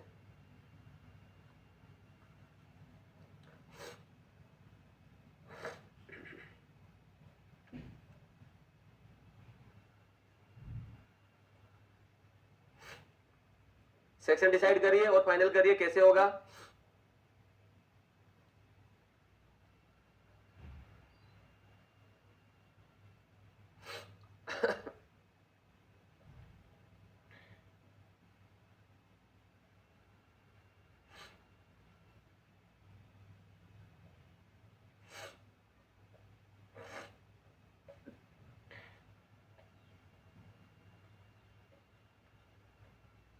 सर इसमें भी राइट टू लेफ्ट जाएंगे तो प्लस टू माइनस, अरे वो सारी चीज वही है। श्रीकांत, क्या नाम है इसका बेटे का, श्रीनाथ। श्रीनाथ बेटा एक चीज हमेशा ध्यान रखो, मैंने आपको अलग से कोई साइन कन्वेंशन नहीं बताया है, तो आप हमेशा ये ध्यान रखिए कि कोई भी चीज अगर इधर जा रही है तो प्लस होगा, कोई भी चीज इधर जा रही है तो माइनस होगी, और कोई भी चीज अगर ऊपर जा रही, कोई भी चीज मान ले मतलब फोर्स, तो ये पॉजिटिव होगा और ये नेगेटिव होगा, जो आप 8वीं 9वीं क्लास में जब ग्राफ बनाते टाइम उसमें देखते हैं। अगर सेक्शन के इधर से रोटेट कर रहा है तो पॉजिटिव होगा, तो ये नहीं, ये वाला नहीं, ये हम लोग बोल देते हैं। अगर क्लॉकवाइज रोटेट कर रहा है, क्लॉकवाइज अगर रोटेट कर रहा है तो पॉजिटिव होगा, और अगर एंटी क्लॉकवाइज रोटेट कर रहा है तो नेगेटिव होगा। ये भी आप लोग जो है बेसिक 9वीं 10वीं क्लास में देख लेते हैं। तो वही चीज रखो, अलग से कोई नया नहीं है साइन कन्वेंशन, दैट्स ओके, सब पे लागू है ये। ट्रस का डिस्टेंस एल एल मान लो, नहीं दिया है तो ये लो एल मान लीजिए, दैट्स ओके।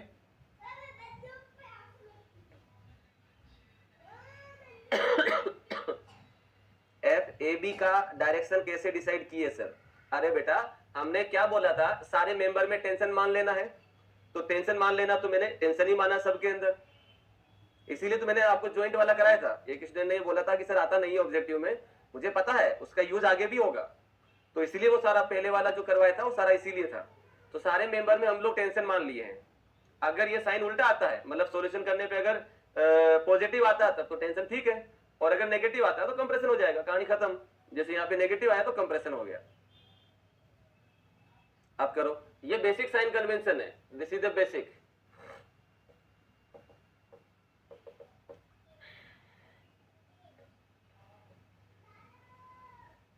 चलिए सो ये सबने लिख लिया होगा।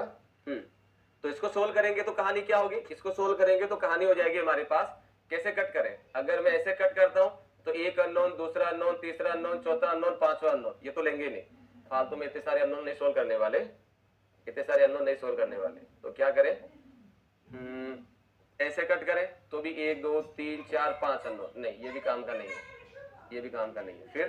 फिर कैसे कट करें, ऐसे कट करें तो भी 1 2 3 4 5, नहीं ये भी काम का नहीं है। फिर ऐसे कट कर लें, ऐसे कट करता हूं तो 1 2 3, हाँ इसको जरा सोचा जा सकता है। तो मैं क्या कर रहा हूं, देखो मैं कर रहा हूं इसके ऊपर वाला पार्ट लेके, तो ऊपर वाला पार्ट को मैं दोबारा बना देता हूं। तो ऊपर वाला पार्ट क्या हो जाएगा, कुछ ऐसे, ये हो जाएगा कुछ इस तरीके से, ये हो जाएगा कुछ ऐसे, look at this, here it is, and ये आ जाएगा कुछ इस तरीके से, हियर इट इज, और यहाँ पे लग रहा है that is the P force. देखो इधर ये हो जाएगा ई एफ डी, और यहाँ पे देखो, यहाँ पे मैं क्या लिखता हूँ, ये लिखूंगा मैं एफ ई सी, तो ये हो जाएगा एफ ई सी। यहाँ पे लिखूंगा मैं एफ डी सी, यहाँ पे लिखूंगा मैं एफ डी बी, ये मैंने लिख दिया। ये मैंने सेक्शन के ऊपर वाला पार्ट लिया है, सेक्शन के ऊपर वाला पार्ट लिया है। अब क्या करें, अब मुझे क्या करना है, अब मैं मेथड ऑफ जॉइंट यूज करूंगा। तो मैं क्या कर लेता हूँ, summation F x equal to 0 लगा देता हूँ।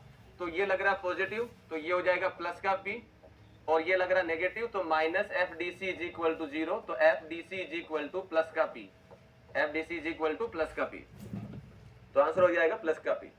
कोई स्टूडेंट सोचता है कि नहीं सर मैं तो ऊपर वाले से नहीं करूंगा, इसको लेके करूंगा, तो उसको लेके कर लो। तो ये तो हमने करा ऊपर वाले पार्ट को लेके, अबव पार्ट, अबव ट्रस को लेके, ठीक है। और अगर कोई बिलो ट्रस को लेके बात करता है तो बिलो वाले से कर लो, बिलो वाले से लेके कर लो, उठा के बना लो इधर। तो बनाए तो कैसा बनेगा, ये बनेगा कुछ ऐसे, फिर ये जाएगा कुछ ऐसे, ये आ जाएगा कुछ इस तरीके से, बाद में बन जाएगा ये कुछ ऐसे, एंड ये कहानी हो जाएगी कुछ इस तरीके से। यहाँ पे लग रहा है रिएक्शन, एंड यहाँ पे लग रहा है, यहाँ पे हो जाएगा दिस, और यहाँ पे लग रहा है दिस इज द 2p। अब लिख देते हैं नोटेशन, तो ये हो जाएगा C, ये हो जाएगा A, ये हो जाएगा B। अब देखो यहाँ पे क्या लिखूंगा, इस मेंबर में क्या फोर्स आएगा, एफ बी डी, तो यहाँ पे लिखा जाएगा एफ बी डी। इसमें क्या जाएगा, एफ सी डी, तो यह आ जाएगा एफ सी डी।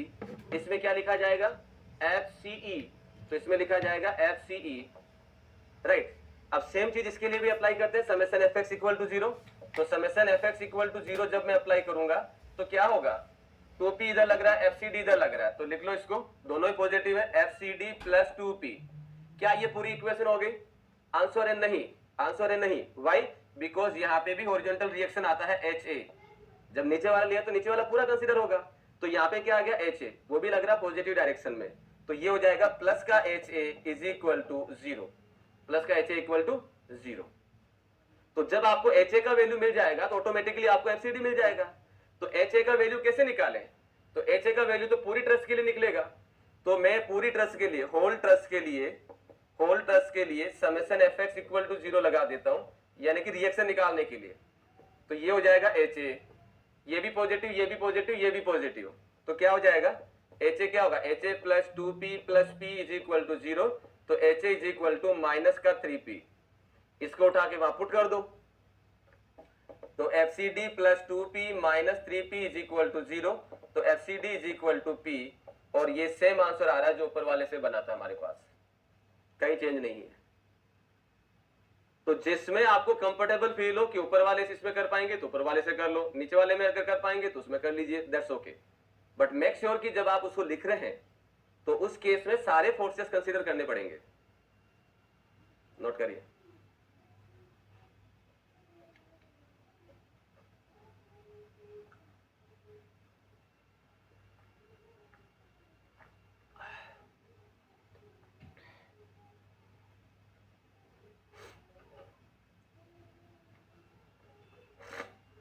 फिर इसके बाद में एक क्वेश्चन होमवर्क के लिए दे देता हूं, वो करके लाइए।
सर लोअर पोर्शन में FCD का बी कंपोनेंट आएगा ना, FCCB, बेटा CB कहीं कटा है क्या?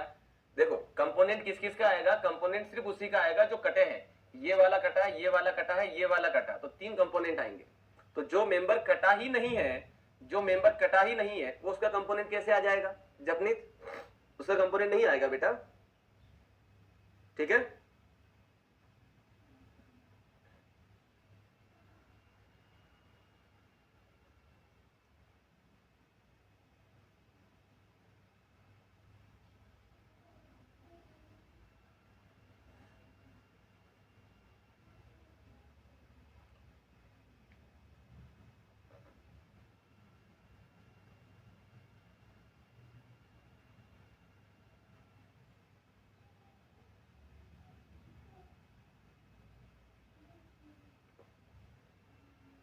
लिख लिया सबने?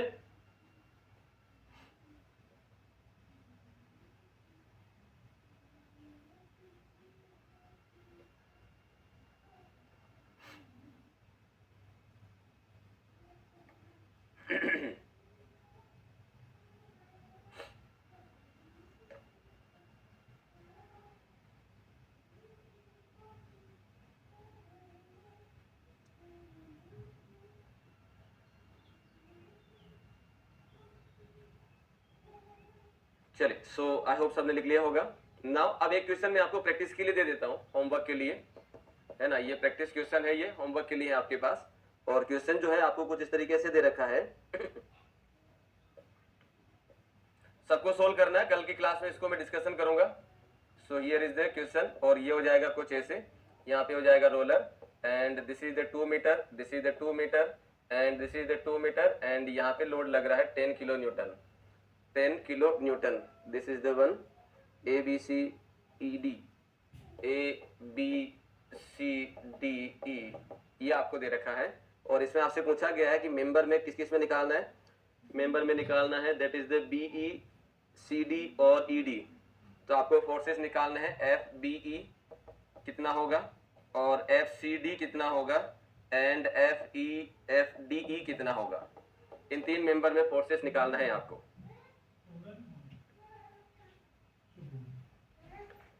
विशाल सर, जब HA निकालना होता है तो सिर्फ मोमेंट से ही निकलता है क्या?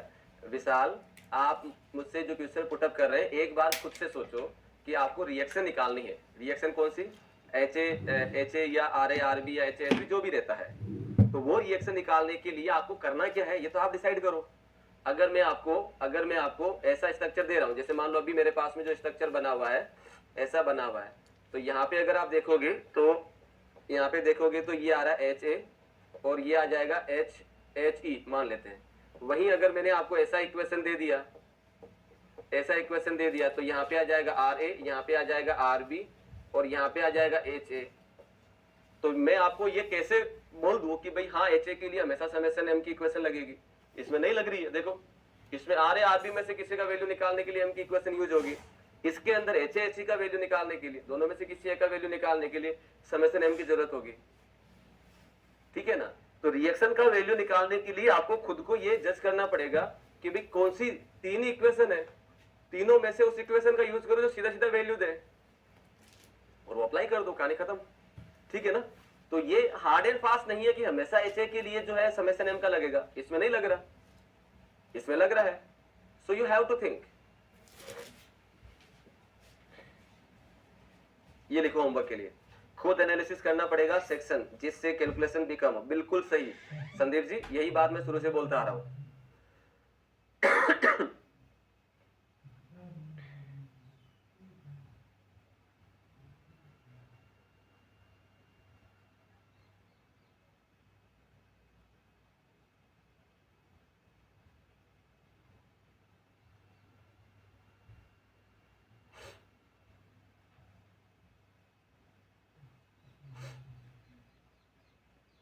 चलिए अब आगे बात करते हैं नेक्स्ट पॉइंट को लेके। तो दिस इज द वन, ये होमवर्क के लिए जो आपको करना है, ये होमवर्क में आपको करना है। Now my dear friends, the point is that कि ट्रस्ट को लेके जैसे हम बोल रहे हैं कि बहुत सारे क्वेश्चन पूछे जाते हैं, सो नो डाउट क्वेश्चन आते हैं, बट पॉइंट ये है कि अगर इससे आपके मेंस का अगर प्रॉब्लम बने तो कैसा बनेगा। ऑब्जेक्टिव के अंदर जो पूछे जाएंगे वो इनमें से पूछे जाते हैं, राइट। अब मैं जो आपको लिखवा रहा हूं उसका रिजल्ट आपको ऑब्जेक्टिव में मतलब प्री में पूछा जा सकता है, मेंस के अंदर हो सकता है आपसे वैल्यू जो है वो निकालना आपको पूछ ले, मतलब कोई चेंजेस कर दे तो आपको निकालना आना चाहिए। क्या क्या पूछ सकते हैं, तो पहला अगर इसमें हम देखें तो पहला हो जाएगा डिफ्लेक्शन ऑफ द ट्रस, पहला हो जाएगा that is deflection of the truss,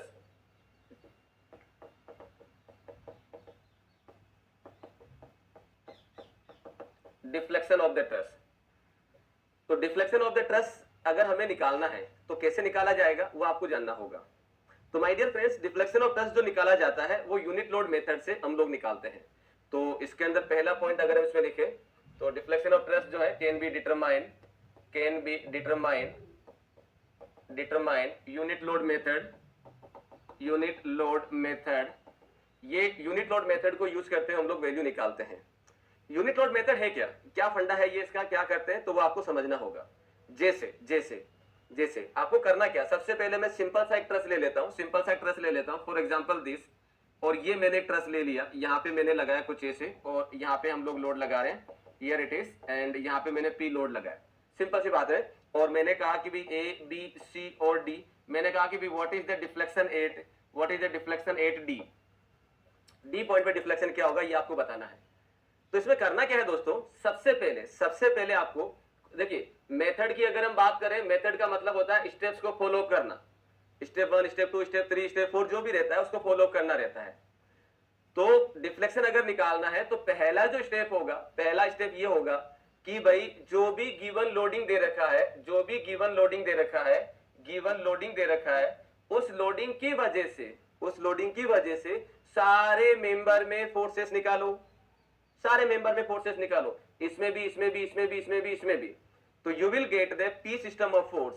तो गिवन लोडिंग की वजह से क्या करना है, पी सिस्टम ऑफ फोर्स निकालना है, मतलब सारे मेंबर में फोर्सेस निकालने हैं। और सारे मेंबर फोर्सेस का मतलब ज्वाइंट मेथड से होगा, ये ज्वाइंट मेथड से होगा। स्टेप नंबर 2 क्या कहता है, स्टेप नंबर 2 ये कहता है कि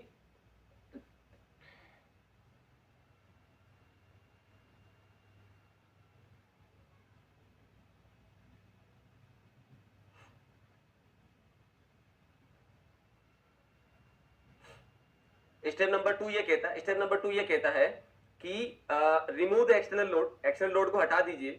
तो हमारे पास एक्सटर्नल लोड को हमने क्या करा, हटा दिया, ये एक्सटर्नल लोड को हटा दिया, and apply the unit load at the position and in the direction. अगर डाउनवर्ड निकालना तो डाउनवर्ड, अपवर्ड निकालना तो upward. Apply the unit load at the position और in the direction in which the deflection is required. तो आपको करना क्या, जिस डायरेक्शन में डिफ्लेक्शन निकालना है उसी डायरेक्शन में 1 यूनिट का फोर्स लगाना है, इमेजिनरी लोड, और इसी इमेजिनरी लोड की वजह से सारे मेंबर में फोर्सेस निकालने हैं। दैट इज कॉल्ड के सिस्टम ऑफ फोर्स।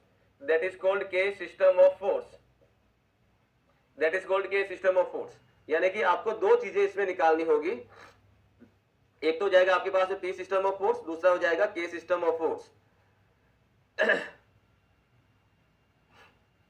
ठीक है, रिपीट कर देता हूं। पहला स्टेप क्या होता है, पहला स्टेप होगा गिवन लोडिंग की वजह से सारे मेंबर में फोर्सेस निकालिए, P1 P2 P3 P4, जो भी मेंबर, जितने मेंबर है सारे मेंबर में फोर्स निकल जाएगा गिवन लोडिंग की वजह से। दूसरा क्या हो जाएगा, दूसरा होगा कि भाई एक्शन लोड को हटाइए, और जिस जगह आपको डिफ्लेक्शन निकालना है उसी जगह, जिस डायरेक्शन में निकालना है उसी डायरेक्शन में 1 यूनिट का लोड लगाना है, और ट्रस में सारे मेंबर में फोर्सेस निकालने हैं, और वो आ जाएगा के सिस्टम ऑफ फोर्स। वो क्या आ जाएगा, के सिस्टम ऑफ फोर्स। तो फाइनली जब हम डिफ्लेक्शन देंगे, फाइनली हमारे पास में जो डिफ्लेक्शन दिया जाएगा वो डिफ्लेक्शन हो जाएगा summation P K L upon ए। तो ये आपको इसको सम करके लिख देना है, और ये ऑब्जेक्टिव है, सब्जेक्टिव प्रॉब्लम नहीं है। हालांकि दिखने में आपको लग रहा है कि सर इसको तो 2 बार सोल्व करना पड़ जाएगा, आधा घंटा तो इसी में लग जाएगा, बट मेंस के अंदर आपको जो है कैलकुलेटर अगर दिया जा रहा है तो ऐसी प्रॉब्लम होना लाजिम है, गेट के अंदर आती है, और गेट में भी उतना ही टाइम देते हैं। कैलकुलेटर वर्चुअल रहता तो ये क्वेश्चन पूछे जा सकते हैं। ठीक है, तो मैं इसका प्रोसीजर लिखा देता हूं क्या क्या होता है, और एक छोटा सा प्रॉब्लम भी करके बता देता हूं ताकि आपको आसानी रहे, राइट। तो ये लिखो इसमें डिफ्लेक्शन ऑफ ट्रस के अंदर, डिफ्लेक्शन ऑफ ट्रस में लिखिए। क्वेश्चन पूछा गया सूरज का, sir our basic assumption members are straight, then if deflected then member will curved ना then frame। ओहो ओहो, क्या पूछ रहे हैं सूरज? ये पूछ रहे हैं कि सर ये मान लो मैंने कोई भी एक ट्रस लिया, ये कोई एक मैंने ट्रस लिया, ये ट्रस है, और सूरज का ये कहना है कि सर अगर भाई अजम्पशन में हमने क्या बोला, अजम्पशन में हमने ये बोला कि सारे मेंबर स्ट्रेट है, दैट्स गुड, ऑल मेंबर जो है वो स्ट्रेट है, अच्छी बात है। अब अगर आप बोल रहे हैं कि डिफ्लेक्शन होगा, तो अगर मेरे पास में मेंबर स्ट्रेट है, अगर डिफ्लेक्ट होगा तो मेंबर ऐसे डिफ्लेक्ट हो जाएगा, और मेंबर डिफ्लेक्ट होने का मतलब मेंबर कर्व्ड हो गया, कर्व्ड होने का मतलब बेंडिंग आ गया, और बेंडिंग आते ही ये ट्रस ना होके फ्रेम हो जाएगा। ट्रू, गलत नहीं है, कोई गलत नहीं है, लेकिन गलती क्या है फिर? गलती सिर्फ इतनी सी है कि बेटा जी आप मेंबर का डिफ्लेक्शन की बात कर रहे हैं और मैं पूरे स्ट्रक्चर के डिफ्लेक्शन की बात कर रहा हूं। जो आप बोल रहे हैं ट्रू है, कोई गलत नहीं है, लेकिन बोल किसके लिए रहे हैं? आप बोल रहे हैं मेंबर के लिए, मैं बात कर रहा हूं पूरे के पूरे ट्रस्ट के लिए। पूरा का पूरा ट्रस्ट जो है एज ए होल डिफ्लेक्ट करेगा, तो मेंबर की स्ट्रेटनेस, जो इसका स्ट्रेट पैरामीटर है, उस पर कोई फर्क नहीं पड़ेगा। पूरा का पूरा truss as a whole deflect हो सकता है, तो जो मेंबर पहले सीधा लगा हुआ था अब वो टिल्ट हो जाएगा, खुद नहीं घूमेगा, बीच में से बेंड नहीं होगा। Is it okay Suraj? Clear हो गया? तो यहाँ पे हम लोग बात कर रहे हैं किसको लेके? हम बात कर रहे हैं पूरी ट्रस के डिफ्लेक्शन को लेके, ना कि किसी इंडिविजुअल कंपोनेंट को लेके। चलो दैट्स वन, ये क्लियर हो गया। चलो तो इसमें लिखो deflection of truss can be determined by unit load method, can be determined by unit load method, unit load method. पहला हम लोग देख लेते हैं डिफ्लेक्शन ऑफ ट्रस में। पहला हो जाएगा दोस्तों हमारे पास, पहला किसके लिए हो जाएगा? पहला हो जाएगा due to external load only, due to external load only, external load only. तो मैं यहाँ पे टेम्परेचर इफेक्ट वगैरह नहीं देख रहा हूं, तो this is the W1, this is the W2, external load लग रहा है, इसको लेके हम लोग जो है वो डिफ्लेक्शन निकाल रहे हैं। ठीक है, तो इसके अंदर लिखिए पहला स्टेप S1, स्टेप 1 लिखिए, इसमें पहला मेंबर के बारे में बात नहीं हो रहा, होल ट्रस के बारे में। बिल्कुल सही, बिल्कुल सही। तो स्टेप 1 क्या हो जाएगा? स्टेप 1 हो जाएगा due to given loading, due to given loading, due to given loading, due to given loading, determine P system of force, determine P system of force in, determine P system of force in all the member, determine P system of force in all the member of the truss, of the truss, determine P system of force in all the member of the truss। Underline करने वाली चीज है इसमें, external loading को underline करिए, due to external loading इसको underline करिए। External loading की वजह से हम लोग सारे मेंबर में फोर्सेस निकाल रहे हैं, right? P system of force निकाल रहे हैं। Now step number 2, step number 2,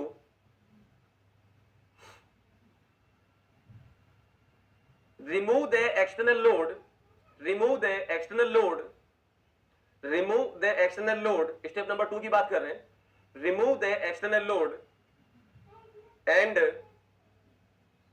apply the unit load, apply the unit load at the position, apply the unit load at the position and in the direction, and in the direction in which deflection is required, in which deflection is required।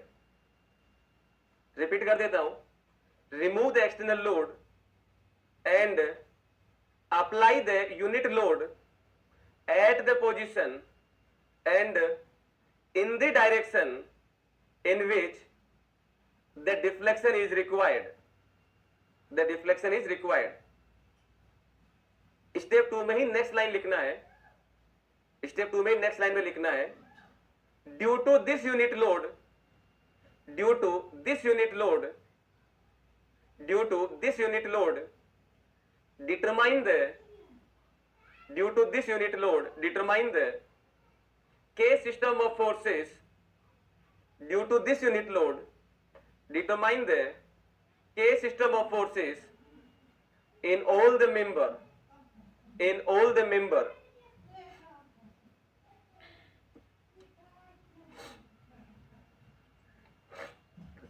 in all the member, in all the member. Now step number 3, now step number 3, so the final deflection, so the final deflection that is called delta, तो ये दिया जाएगा delta is equal to summation P K L upon A E, P K L upon A E, जिसको हम लोग लिख सकते हैं delta is equal to K common ले लेता हूं, तो ये हो जाएगा summation P L upon A E, summation P L upon A E, K common लेने का मतलब बाहर नहीं ले रहा हूं इसको मैं, तो ये हो जाएगा समेशन के पी एल अपॉन ए ई, और पी एल अपॉन ए ई को हम लोग लिख देते हैं स्मॉल डेल्टा से, यही होता है डिफॉर्मेशन, तो ये हम लोग लिख सकते हैं delta is equal to summation I is equal to 1 to n K I into delta आई।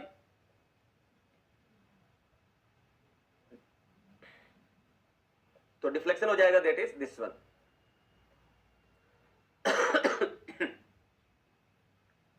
जहां पे डेल्टा आई क्या होगा, इंडिविजुअल मेंबर का फोर्स, उसकी लेंथ, उसका आई और उसका ई, ये सारा हो जाएगा।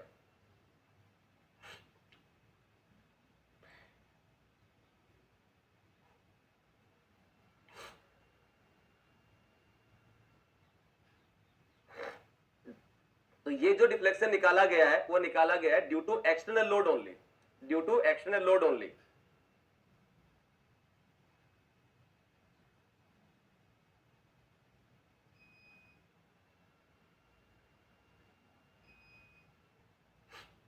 ठीक है, अब अगर मैं आपसे पूछ लूं कि भाई अगर मुझे डिफ्लेक्शन निकालना है, तो डिफ्लेक्शन की क्या बात हो जाएगी, डिफ्लेक्शन की अगर मैं बात करता हूं तो दूसरा हो जाएगा deflection due to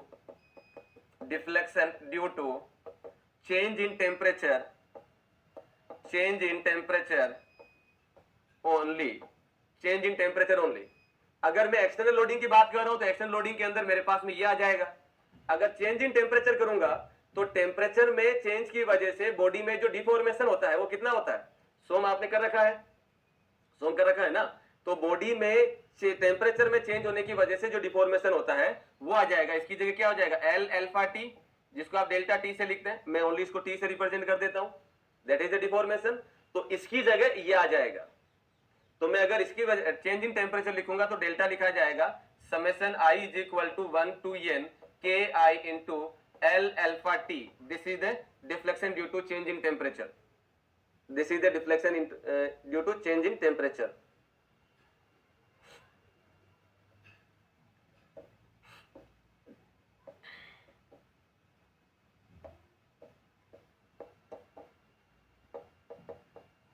Deformation due to change in temperature. Change in temperature क्या होता है? That is L alpha T. L alpha T.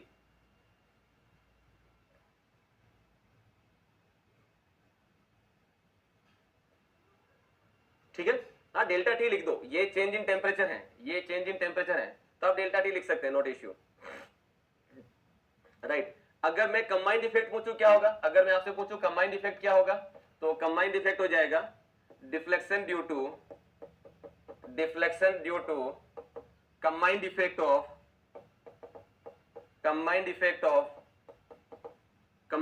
Of external load and change in temperature,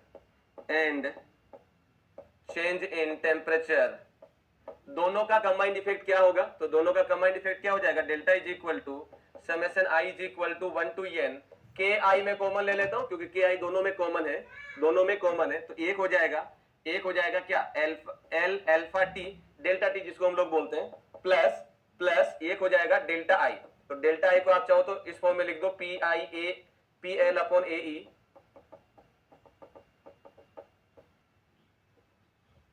so this is the final deflection. लिखिए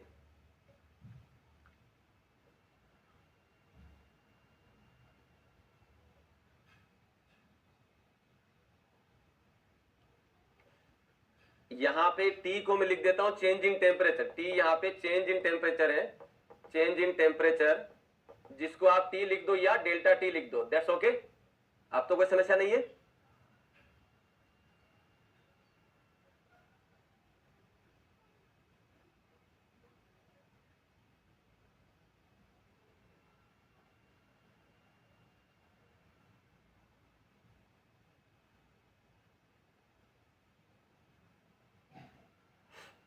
note करिए।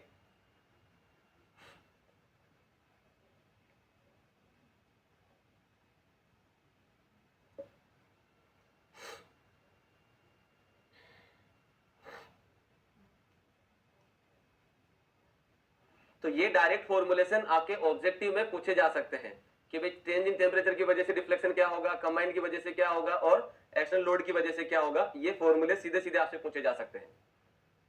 अगर आपसे पूछा जाए कि भाई मान लो मेंस में आपसे कैसे पूछा जाएगा, तब क्या होगा। मेंस के लिए अगर हम बात करें तो उसमें आपको कोई भी ट्रस दिया होगा और ट्रस को लेके कोई कंपोनेंट होगा और उसका डिफ्लेक्शन आपको निकालना होगा। कैसे होगा उसके बारे में हम लोग देख लेते हैं कैसे हो जाएगा। तो मान लेते हैं हमारे पास में कोई भी एक स्ट्रक्चर दे रखा है, तो क्वेश्चन हो जाएगा determine the vertical deflection at node C, node या जॉइंट कुछ भी इसमें हो सकता है। और इसमें आपको दे रखा है दैट इज, इसमें आपको दे रखा है ट्रस के अंदर, हियर इट इज, एंड ये हो जाएगा हियर इट इज। और यहाँ पे मेंबर लग रहा है, ये मेंबर हो जाएगा, इसका लेंथ एल, इसका लेंथ एल, और यहाँ पे लोड लग रहा है दैट इज द पी। और this is the A, this is the D और this is the C, here it is. C पे आपको डिफ्लेक्शन निकालना है और वो भी वर्टिकल डायरेक्शन में। सी पे आपको वर्टिकल डायरेक्शन में डिफ्लेक्शन निकालना है।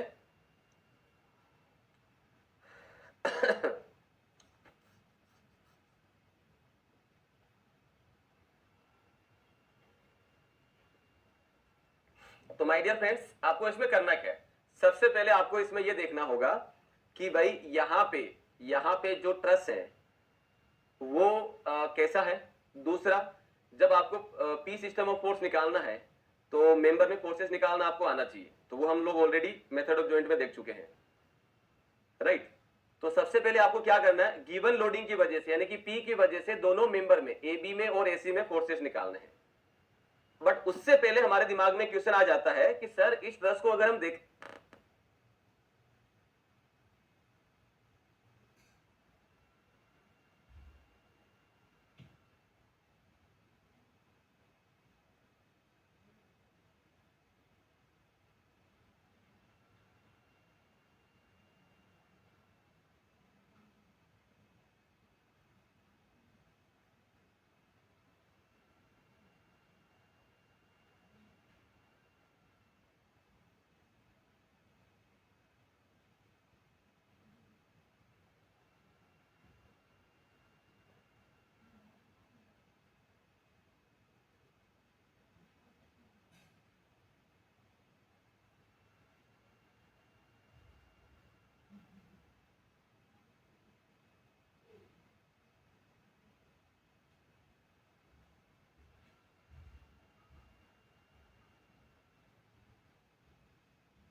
ठीक है, ओके ओके ओके, चलिए मैं वापस बता देता हूँ। चंद्रयान लैंड हो गया सर जस्ट 2 मिनट पहले। चलिए, ये बहुत अच्छी बात है कि और इसरो के लिए बहुत बहुत शुभकामनाएं कि उन्होंने बहुत अच्छे से एनालिसिस किया और एग्जीक्यूट किया। That's very proud to be कि इसरो के साइंटिस्ट के लिए हमें प्राउड फील होना चाहिए। और ये बहुत गर्व की बात है कि एक ग्रह से दूसरे ग्रह पे कुछ इंस्ट्रूमेंट या कुछ अगर हम भेजें तो वो वहां पे सेफली लैंड हो जाए, जैसा हम सोचे वैसा वर्क करें, है ना। तो बड़ा ही एक अजीब सा एक गर्व फील होता है। So that's very congratulate to scientist of ISRO and the whole team जिन्होंने ये वर्क एग्जीक्यूट किया. That's very nice, very nice.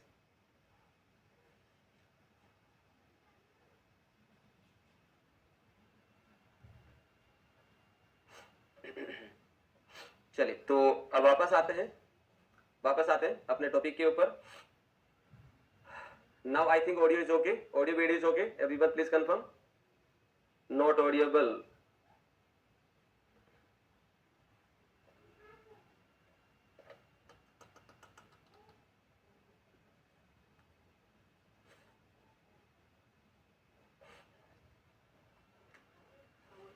Not audible.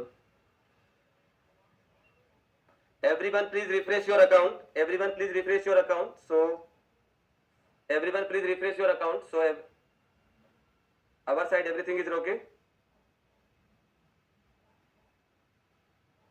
अब ओके है. चलिए, तो यहाँ पे अगर हम बात करें तो क्या होगा, deflection, determine the vertical deflection at the node C. तो सबसे पहले अगर मैं इस ट्रस को ऑब्जर्व कर रहा हूँ तो मुझे क्या पता चल रहा है, मुझे पता ये चल रहा है कि इसमें दो ही मेंबर है. दो मेंबर से दिमाग में चीज आती है कि यार बेसिक ट्रस्ट के लिए तो कम से कम 3 मेंबर चाहिए, यहाँ तो 2 ही मेंबर है. तब हमने चेक किया तो हमें क्या पता चला कि भाई DSI -1 आ रहा है बट DSE +1 आ रहा है. तो ये जो एक्स्ट्रा रिएक्शन है वो यहाँ पे इसको क्या कर दे रही है, एक मेंबर की कमी को पूरा कर दे रही है. इसीलिए हम लोग आगे इसको प्रोसीड कर सकते हैं. इसीलिए आगे हम इसको क्या कर सकते हैं, प्रोसीड कर सकते हैं. ठीक है, तो अब आपको करना क्या है, अब आपको जो है वो इस क्वेश्चन के बाद में ब्रेक दे देंगे, डोंट वरी, इस क्वेश्चन के बाद ब्रेक हो जाएगा. नाउ अब आपको क्या करना है, गिवन लोडिंग की वजह से दोनों मेंबर में पी सिस्टम ऑफ फोर्स निकालना है. तो फटाफट सारे लोग इस लोडिंग की वजह से मेंबर में फोर्सेस निकाल के बताओ क्विकली. जितना जल्दी करोगे उतना जल्दी ब्रेक मिलेगा. फटाफट करिए. Yes sir, is it okay, audible? हाँ, ब्रेक वगैरह मैं दे दूंगा इस क्वेश्चन के बाद. फटाफट सोल्व करके बताओ एवरीवन.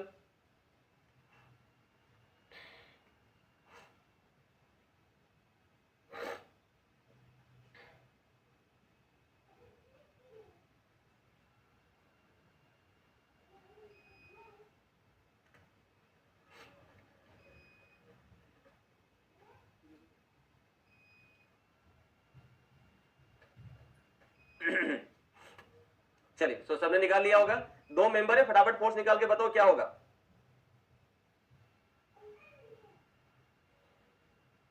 क्या करेंगे, सबसे पहले ऑब्वियसली बात है इसी जॉइंट को लेंगे और इस जॉइंट को लेके क्या करेंगे, पहला हम लोग कर लेते हैं S1 that is determine P system of force.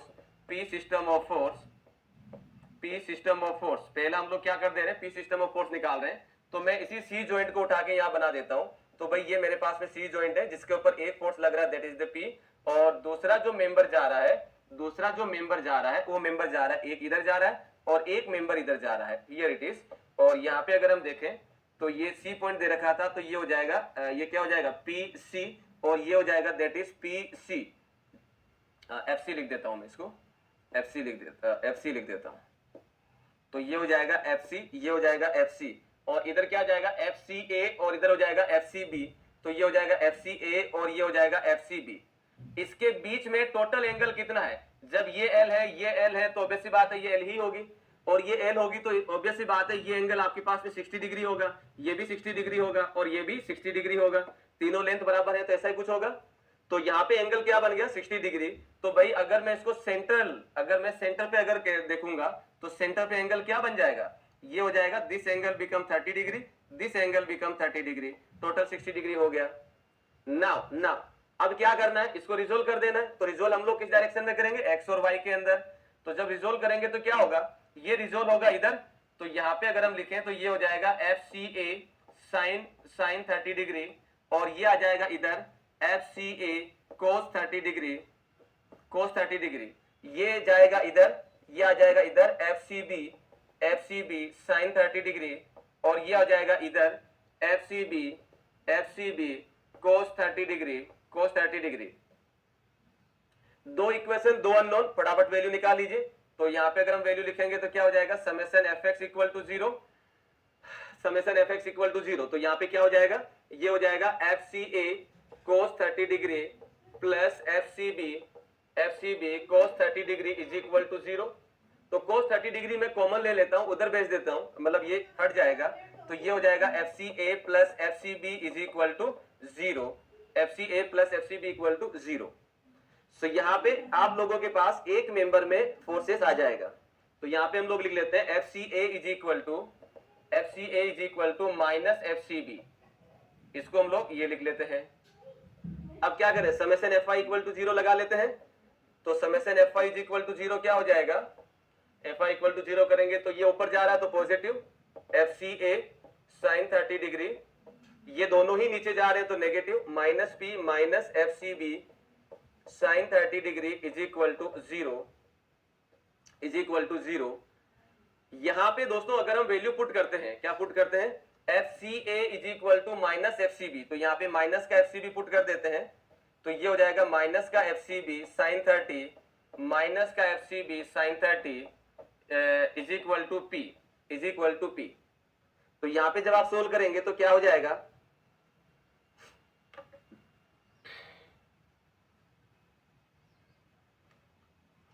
Sign 30 equal to क्या हो जाएगा, साइन 30 इक्वल टू हो जाएगा 1/2, तो 1/2 बिकम 1, यानी कि ये हो जाएगा आपके पास में minus FCB is equal to P, यानी कि FCB का वैल्यू क्या बन गया, FCB का वैल्यू बन गया माइनस का P, FCB का वैल्यू क्या बन गया, माइनस का P,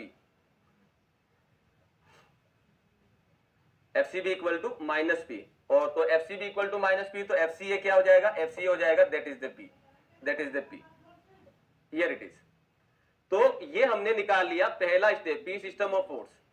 अब अगर मैं यहाँ पे 1 यूनिट का लोड लगा दूं, तो माय डियर फ्रेंड्स यहाँ पे क्या हो जाएगा, -1 और यहाँ पे 1 आ जाएगा। इट इज वेरी इजी, ये ऑब्जेक्टिव पेपर में आ रखा है। तो अब मुझे क्या करना है, K सिस्टम ऑफ फोर्स निकालना है, S2 क्या हो जाएगा, that is called K system of force. क्या होगा K सिस्टम ऑफ फोर्स, ये हो जाएगा कुछ ऐसे, डायग्राम में शो कर देता हूं, ये 1 यूनिट का होगा, ये हो जाएगा KCA और ये हो जाएगा KCB, this is the C, here is the angle 30 degree, here is the angle 30 degree. तो बाय सिमिल ये हमारे पास में क्या हो जाएगा, similarly KCB is equal to minus का 1 और KCA is equal to plus का 1, ओनली वैल्यू चेंज किए हैं, तो सारा हम डायरेक्टली इसको लिख पा रहे हैं, तो फाइनली डिफ्लेक्शन हमारे पास में दिया जाएगा, वो क्या हो जाएगा, डिफ्लेक्शन हो जाएगा that is delta is equal to summation PKL upon AE, यही होता है। तो हमें क्या करना है, यहाँ पे P 2 मेंबर का है, K 2 मेंबर का है, L इंडिविजुअल मेंबर की आ जाएगी, तो सबका सम है, इसका मतलब मैं सबको एक साथ लिख देता हूं। कैसे, तो सबसे पहले मैं लिख रहा हूं किसके लिए, इस वाले मेंबर के लिए, तो इसमें P सिस्टम ऑफ फोर्स, इसमें K सिस्टम ऑफ फोर्स और इसका लेंथ, तीनों एक साथ लिख देते हैं। तो पहला हो जाएगा KCA, तो FCA का वैल्यू कितना हो जाएगा, FCA का वैल्यू प्लस का P प्लस का 1 और लेंथ L, तो ये हो जाएगा दैट इज समेशन प्लस का P प्लस का 1 और लेंथ L इनटू दूसरे मेंबर में क्या आ रहा है, माइनस का P माइनस का 1 और लेंथ L, माइनस का P माइनस का 1 और length L divided by AE, तो ये आ जाएगा deflection is equal to 2PL upon AE, ये फाइनल आंसर है और ये ऑब्जेक्टिव है। ठीक है, कोई समस्या और बताओ किसी को, दिस इज द ऑब्जेक्टिव और ये आपसे पूछा जाता है एग्जाम के अंदर। चलिए तो इसको लिख लीजिए, फटाफट इसको लिखिए, उसके बाद में हम लोग ब्रेक ले लेते हैं। यहां से लिखना शुरू करिए फटाफट।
ज्यादा लेंदी है ये तो। अरे लेंदी नहीं है बेटा, आपको समझाने में इतना सारा करना है।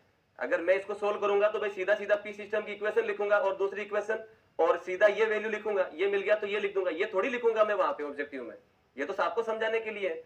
एक लाइन ये, दूसरी लाइन ये, तीसरा वैल्यू पुट कर आंसर आ गया। ये लेंदी नहीं है, इट इज वेरी इजी, और ये ऑब्जेक्टिव है। और ऐसे क्वेश्चन आएंगे ही, आपके ऐसे ही क्वेश्चन पूछे जाने हैं। इसको लेंदी बोल, 2 मेंबर है बेटा। के सिस्टम ऑफ फोर्स में सिर्फ पी से रिप्लेस कर देंगे। पी सिस्टम, देखिए के सिस्टम में क्या होगा कि आपको जिस जगह और जिस डायरेक्शन में डिफ्लेक्शन निकालना है, उसी जगह उसी डायरेक्शन में 1 यूनिट का लोड लगाना है। उसी जगह उसी डायरेक्शन में 1 यूनिट का लोड लगाना है, ठीक है ना। तो यहां पे मुझे इसी डायरेक्शन, वर्टिकल डायरेक्शन में ही के 1 यूनिट का वर्टिकल डायरेक्शन में डिफ्लेक्शन निकालने के लिए बोला गया। तो मैंने सीधा सीधा के का वैल्यू 1 और -1 लिख दिया। लेकिन अगर मैं ये बोलता कि भी हॉरिजॉन्टल डायरेक्शन में कितना डिफ्लेक्शन आएगा, तो आपको फिर सोल्व करना पड़ता, ठीक है। लिखिए,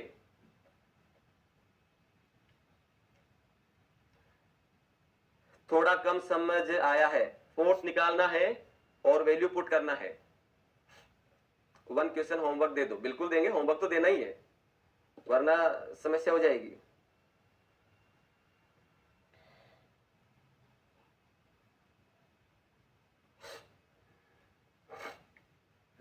समेशन में प्लस होगा ना, सिर्फ मल्टीप्लाई क्यों किए एंड में? चलो वो भी बता देते हैं, पहले ये लिखते जाओ फटाफट। किसने पूछा था ये? प्रवीण ने। तो बेटा मैंने क्या लिखा, summation P K L upon A ई। तो हर मेंबर का P system of force, her member का के system of force, her member की लेंथ, तीनों को मल्टीप्लाई करना है और वो एक मेंबर का हो जाएगा, डिवाइडेड बाय ए करके। ये एक मेंबर का हो गया। अगर एक से ज्यादा मेंबर है तो आई इक्वल टू 1 to n लिखते हैं। तो इसका मतलब क्या हो जाएगा, यहाँ पे 1 1 1 1 1, तो ये हो जाएगा P2 K2 L2 divided by A2 E2। अगर 3 मेंबर है तो इसी तरीके से सोन होता जाएगा। तो मैं ये सारा ना लिख के सीधा सीधा इतना ही लिख देता हूं, पी के एल अपॉन ए। इसका मतलब क्या हो जाएगा, जितने मेंबर लगे हैं उन सारे मेंबर का पी के एल। चलिए, कल की क्लास टाइमिंग 11:30 बजे से होगी, मेरी ही क्लास है। 11:30 से स्टार्ट होगी, 11:30 से क्लास स्टार्ट होगी, मेरी ही क्लास होगी, ठीक है। प्रवीण अब क्लियर हो गया बेटा?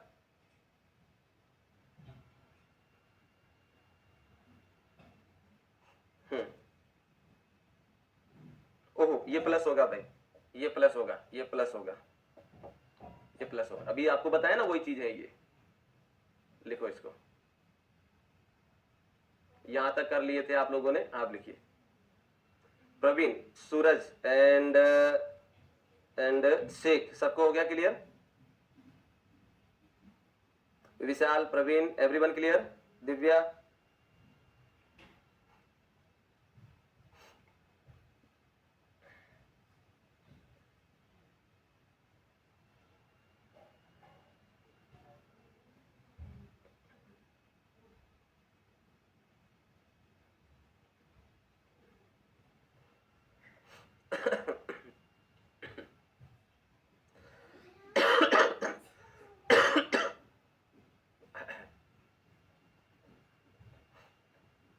चलिए, दैट्स वेरी गुड, फटाफट नोट करो इसको।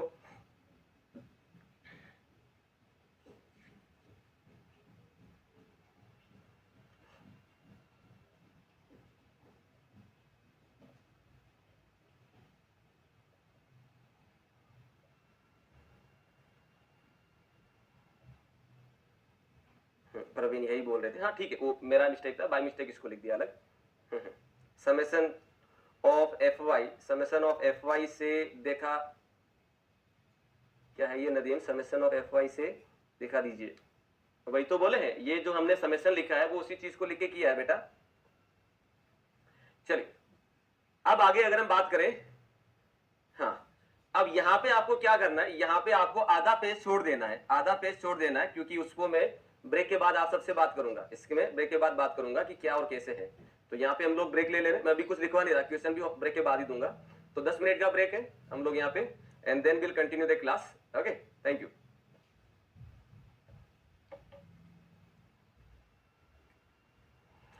6:27 है तो 6:37 में मिलते हैं, 10 मिनट का ब्रेक।